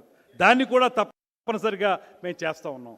అదేవిధంగా ఏవైతే రాయితీలు ఇస్తున్నామో GST విషయంలో కానివ్వండి, పవర్ ఛార్జెస్ విషయంలో కానివ్వండి, మున్సిపల్ కార్పొరేషన్ ఛార్జెస్ విషయంలో కానివ్వండి, వీటన్నిటిలో కూడా ఇండస్ట్రీస్కి ఇచ్చే రాయితీలు మీకు ఇవ్వడానికి ప్రభుత్వం సిద్ధంగా ఉంది కొత్త పాలసీ ద్వారా. ఇవన్నీ మేము చెప్పడం ద్వారా ఏదైతే మీరు చెప్తున్నారో, ఎక్కడ అడ్డంకులు ఉన్నాయని మీరు అంటున్నారో ఆ అడ్డంకులు అధిగమించి మీకు సహకరించడానికి ఈ ప్రభుత్వం సిద్ధంగా ఉంది. మీరు మాత్రం ఒకటే మేము కోరుతా ఉన్నాం మీ నుంచి, మీరు ఏదైతే ప్రాజెక్ట్తో వస్తారో సరైనటువంటి ప్రాజెక్ట్ ప్రపోజల్తో రండి. అది కన్విన్సింగ్గా ఉంటే ఇవాళ వేదిక మీద ఉన్నటువంటి అఫీషియల్స్ కూడా సిద్ధంగా ఉన్నారు. గతంలో ఉన్న అఫీషియల్ లాగా సంవత్సరాల తరబడి దగ్గర పెట్టుకోవడం కాకుండా ఇవాళ ఉన్నటువంటి అఫీషియల్స్ వేగవంతంగా పనిచేసేటువంటి అఫీషియల్స్ ఇవాళ ఈ డిపార్ట్మెంట్కి వచ్చారు. వారి ద్వారా మీకు ఒక్కటే మనం చేస్తున్నాం, సింగిల్ విండో ద్వారా మీకు అనుమతులు ఇప్పించడానికి. అదేవిధంగా సాధ్యాసాధ్యాలను ఆలోచించి అతి తొందరలోనే మీకు అవుతుందో లేదో చెప్పేటువంటి పరిస్థితిని కూడా తీసుకొస్తాం. మీరు అప్లికేషన్ ఇచ్చినటువంటి ఒక 1 నెల రోజుల లోపలనే, పెద్దలు చెప్పినట్లుగా వారం 10 రోజులు కాకపోవచ్చు, 1 నెల రోజుల లోపలనే దాని సాధ్యాసాధ్యాలని పూర్తిగా పరిశీలించి మీకు ఎస్ ఆర్ నో చెప్పడానికి ఈ ప్రభుత్వం కట్టుబడి ఉందనేటువంటి మాటను కూడా ఈ సందర్భంగా మీకు మనవి చేస్తున్నాను. ఇటువంటి కార్యక్రమాల ద్వారా ఇవాళ చేయబోతున్నాం. రాబోయే రోజుల్లో కూడా ఈ పోర్ట్ సిటీని, సిటీ ఆఫ్ డెస్టినీగా పేరు పొందినటువంటి ఈ విశాఖపట్నాన్ని ఈ కేంద్రంగా అటు శ్రీకాకుళం జిల్లా కానీ, పాత జిల్లాల సంగతి చెప్తున్నాను, శ్రీకాకుళం జిల్లా కానీ, విజయనగరం జిల్లా కానీ, ఇక్కడ కానీ మనకున్నటువంటిది ఏంటంటే రాష్ట్రం మొత్తమే చూసుకుంటే పిలిగ్రిమ్ టూరిజమే 90% ఉంటుంది. మన ఫుట్ఫాల్ కూడా పిలిగ్రిమ్ టూరిజంకే ఉంటుంది. కేవలం పిలిగ్రిమేజ్ దాని వరకు మాత్రమే పరిమితం కాకుండా అన్ని టూరిజం యాక్టివిటీస్ కలిపి నిర్మించడానికి మేమందరం కూడా చిత్తశుద్ధితో ఉన్నాం. మిమ్మల్ని మేము కోరేది ఏంటంటే మీరు విశ్వాసాన్ని ఉంచండి మా మీద. మీకు ప్రభుత్వం అండదండలతో ఉంటుందనేటువంటి మాటని విశ్వాసంలో పెట్టుకోండి. మీకు సహకరించడానికి మేము పూర్తిగా సిద్ధంగా ఉన్నాం. ఏదైతే గతంలో లేనటువంటి పరిస్థితి ఇవాళ మీకు కల్పిస్తాం. మీరు ఎప్పుడు వచ్చినా కూడా మీకు పూర్తి స్థాయి సమాచారం ఇచ్చి మీరు ముందుకు వెళ్ళడానికి మీకు అవకాశం కల్పిస్తాం. అందుకే ఇవాళ ఈ మీటింగ్ జరుగుతుందంటేనే రమారమి ఒక 6 ప్రాజెక్టులు మేము MOUలు చేసుకోగలుగుతున్నాం అంటే ఈ ప్రభుత్వం మీద వారికి నమ్మకం ఉంది కనుకే వారు ముందుకు వచ్చారనేటువంటి మాటను మనం చేస్తున్నాను. ఈ నమ్మకాన్ని కొనసాగిస్తాం. ఎక్కడ కూడా ఈ నమ్మకం ఒమ్మవకుండా చూసుకునే బాధ్యత మేము తీసుకుంటాం. మధ్యాహ్నం నుంచి మీరు 1-to-1 మాట్లాడేటప్పుడు మీ విషయాలు తెలియజేయండి. దాని ద్వారా మేము ఏం చేయొచ్చో చెప్తాం. అతి తొందరలోనే మనం రాష్ట్రం మొత్తం మీద కూడా అనేక పర్యాటక ప్రాజెక్టులు తీసుకురావడం ద్వారా ఓ పక్కన కేంద్ర ప్రభుత్వం ఇస్తున్నటువంటి ప్రాజెక్టులు ఉన్నాయి. వాటిని కూడా ఇప్పటికే మేము ముందుకు తీసుకెళ్తా ఉన్నాం. వాటితో పాటు మిగతావి కూడా తీసుకెళ్ళి అతి తొందరలో మీకు అనుకూలంగా ఉండేలాగా, ఇన్వెస్టర్స్కి అనుకూలంగా ఉండేలాగా, ఎవరైతే ఇన్వెస్టర్స్ ఉన్నారో మీరే మాకు నిజమైనటువంటి దేవుళ్ళు. మీరు నిజంగా ఈ పీపీపీ మోడ్లో మీరు రాగలిగితే, మీరు చేయగలిగితే తప్పనిసరిగా ప్రభుత్వం ప్రైవేట్ పార్ట్నర్షిప్ తోటి 100% కూడా ఈ రాష్ట్రాన్ని పర్యాటక హితమైనటువంటి రాష్ట్రంగా తయారు చేయడానికి సంసిద్ధులంగా ఉన్నామన్నటువంటి మాటని మీ అందరికీ మరొకసారి తెలియజేసుకుంటూ సెలవు తీసుకుంటున్నాను. నమస్కారం. జై Hind. Sir, thank you very much. Durgesh garu, a suggestion, sir. You said from the investors' point of view, you are very happy to listen to investors. ఇందాక అయన్ పాత్ర గారు చెప్పారు sir, permissions especially Yarada village, lot of people I know own land in Yarada. Registrations కూడా allow చేయట్లేదు sir project చేద్దామంటే. Registrations also are banned. ఒక request మీరు ఇందాక చెప్పారు అధికారులకి త్వరగా పనిచేయమని. Yesterday Trump conducted a meeting for wildfire in California అండి.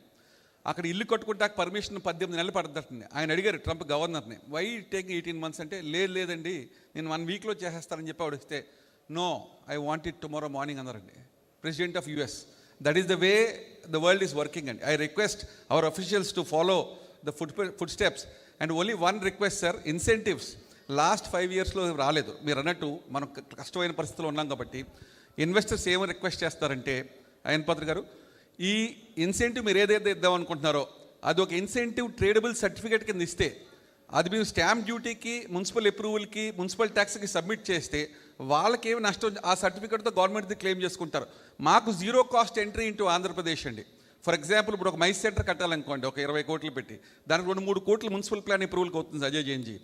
And there is a vacant land tax and you are promising 25% incentive. Let us be very honest, like what Ayan Patra state is in a very difficult position. In the last 6 years, ఒక్క రూపాయి కూడా incentive ఎవరికి రాలేదండి, ఏ ప్రభుత్వం అయినా సరే. ఇప్పుడు కూడా వస్తుందని సీఎం గారు ఎస్కర కోట్లు పెడతారు కానీ but we know the difficulty. ఈ ఇబ్బంది లేకుండా మీరు ఏదైతే ఇన్సెంటివ్ ఇద్దాం అనుకుంటున్నారో అది సర్టిఫికేట్ రూపంలో ఇస్తే మేము మాకు బయట పనిచేయదండి. We will use it for municipal plan approval and stamp duty. Incentive certificate that can be tradable so that 0 cost entry, అంటే 0 costతో ఆంధ్రప్రదేశ్లోకి వచ్చి అది మార్జిన్ మనీగా మీకు ఇచ్చేటప్పుడు మీ మార్జిన్ మనీగా పెట్టుకుని మిగతా బ్యాంక్లో తీసుకుని we will have a windfall of projects coming to Andhra Pradesh sir. If you can consider this request and give that incentive certificate up front on day 1, we will give it to the municipal corporation. మాకు అక్కర్లేదండి, so they can claim from the government. Okay, sir. This will be very helpful. Thank you very In the much. afternoon session, we'll be discussing. Thank you very much, sir. Thank you, sir. Thank you so much for the wonderful words. Afternoon 1-to-1 session untundi. Appudu everybody you can share your ideas. We're running a little late on time, so indaka Alluri Sitaramaraju district collector garu chepparu, he invited us all for the Araku Chali festival. So now I invite Honorable Minister for Tourism, Shri Kandula Durgesh garu, to inaugurate the brochure of Araku Chali festival.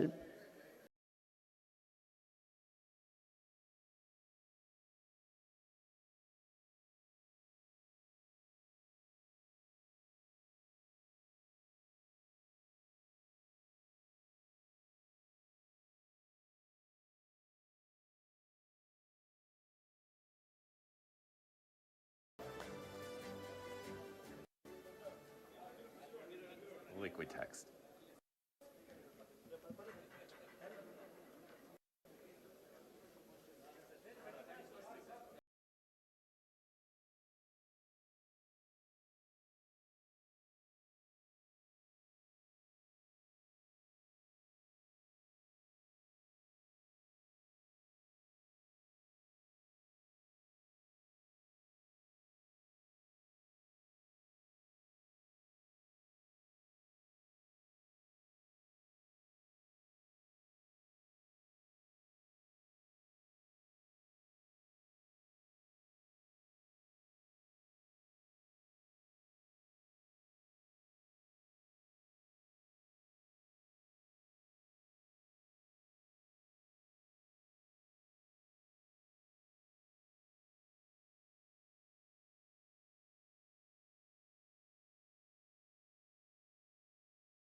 Now it's time for exchange of MoUs.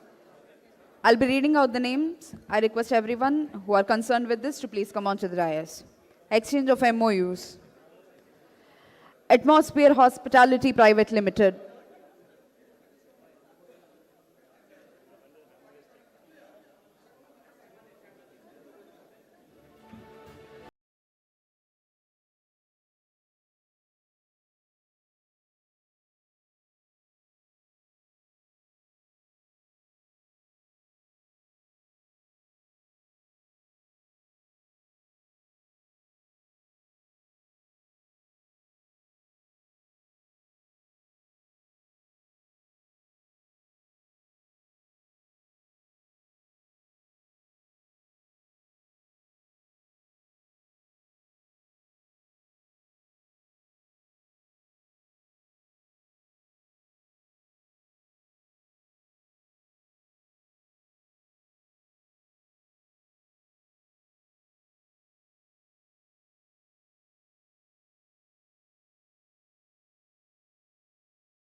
రెండు మూడు నాలుగు ఐదు ఆరు ఏడు ఎనిమిది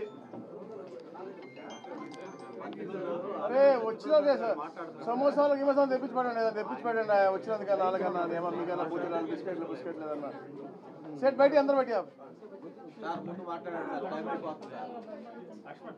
ఏముంది మాట్లాడడం అర్థం కావట్లేదు నాకెందుకు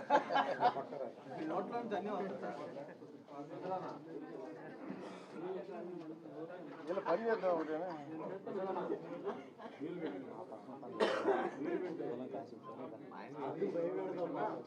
చేసా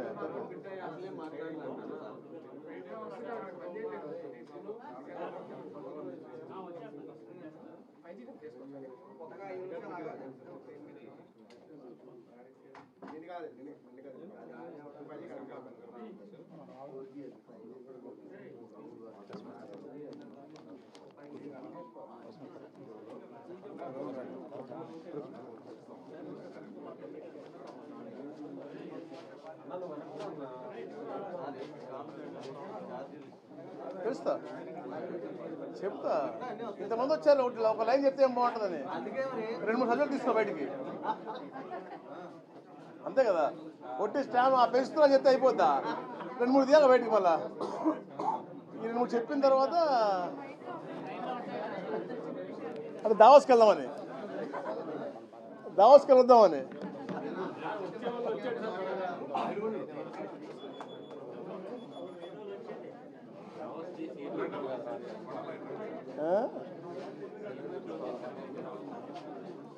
మళ్ళీ ఏం చెప్పమంటావు చెప్పు నువ్వే చెప్పు 2-3 అంశాలు అడుగు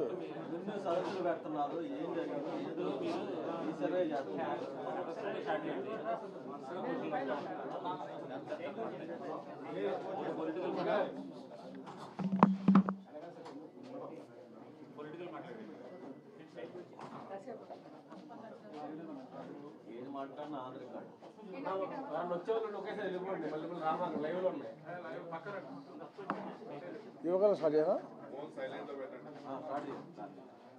మీకు నచ్చిన ఇంట్రెస్ట్ సబ్జెక్ట్ కదా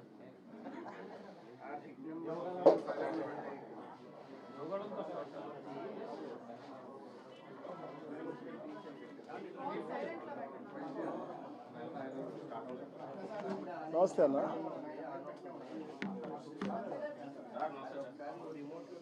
ఓకే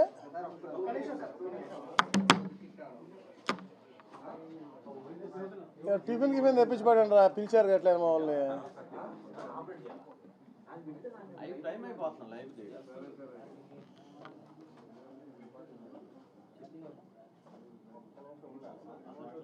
అది జియో నెంబర్ 1 కదా అది మైకులు పెట్టకుండా ఉంది 1 కదా పాదయాత్ర రోజు స్టార్ట్ అయింది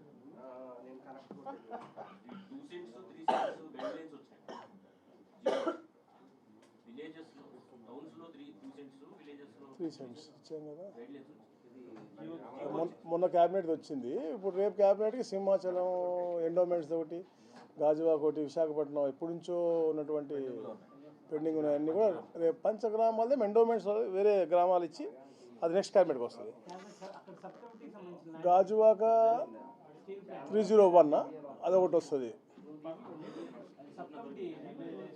388 ఒకటి ఎప్పటి నుంచో పెండింగ్ ఉంది వాళ్ళకి 2016లో అప్పుడు ఇచ్చాము 2 years ఆటోమేటిక్ కన్వేయన్స్ అది ఇవ్వలేదు వాళ్ళు ఓకేనా అందరికీ నమస్కారం ఈ రోజుకి సరిగ్గా 2 సంవత్సరాల ముందు మా యువ నాయకులు శ్రీ నారా లోకేష్ గారు అప్పటి ప్రభుత్వం చేస్తున్న అరాచకాలన్నీ కూడా ప్రజల మధ్యనే ఎండగట్టి ప్రజల కష్ట సుఖాలు తెలుసుకుని ఏదైతే రాబోయే రోజుల్లో అంటే అప్పటి నుంచి ఇప్పటికి చంద్రబాబు నాయుడు గారు మళ్ళీ ముఖ్యమంత్రి అయిన తర్వాత ఎలాగా మెరుగైన పరిపాలన ఇవ్వాలనే లక్ష్యంతో యువగలం అనే అద్భుతమైన కార్యక్రమం చేపట్టిన సంగతి మీకు తెలిసిందే. ఆ రోజుల్లో ఈ రాష్ట్రంలో గత ముఖ్యమంత్రి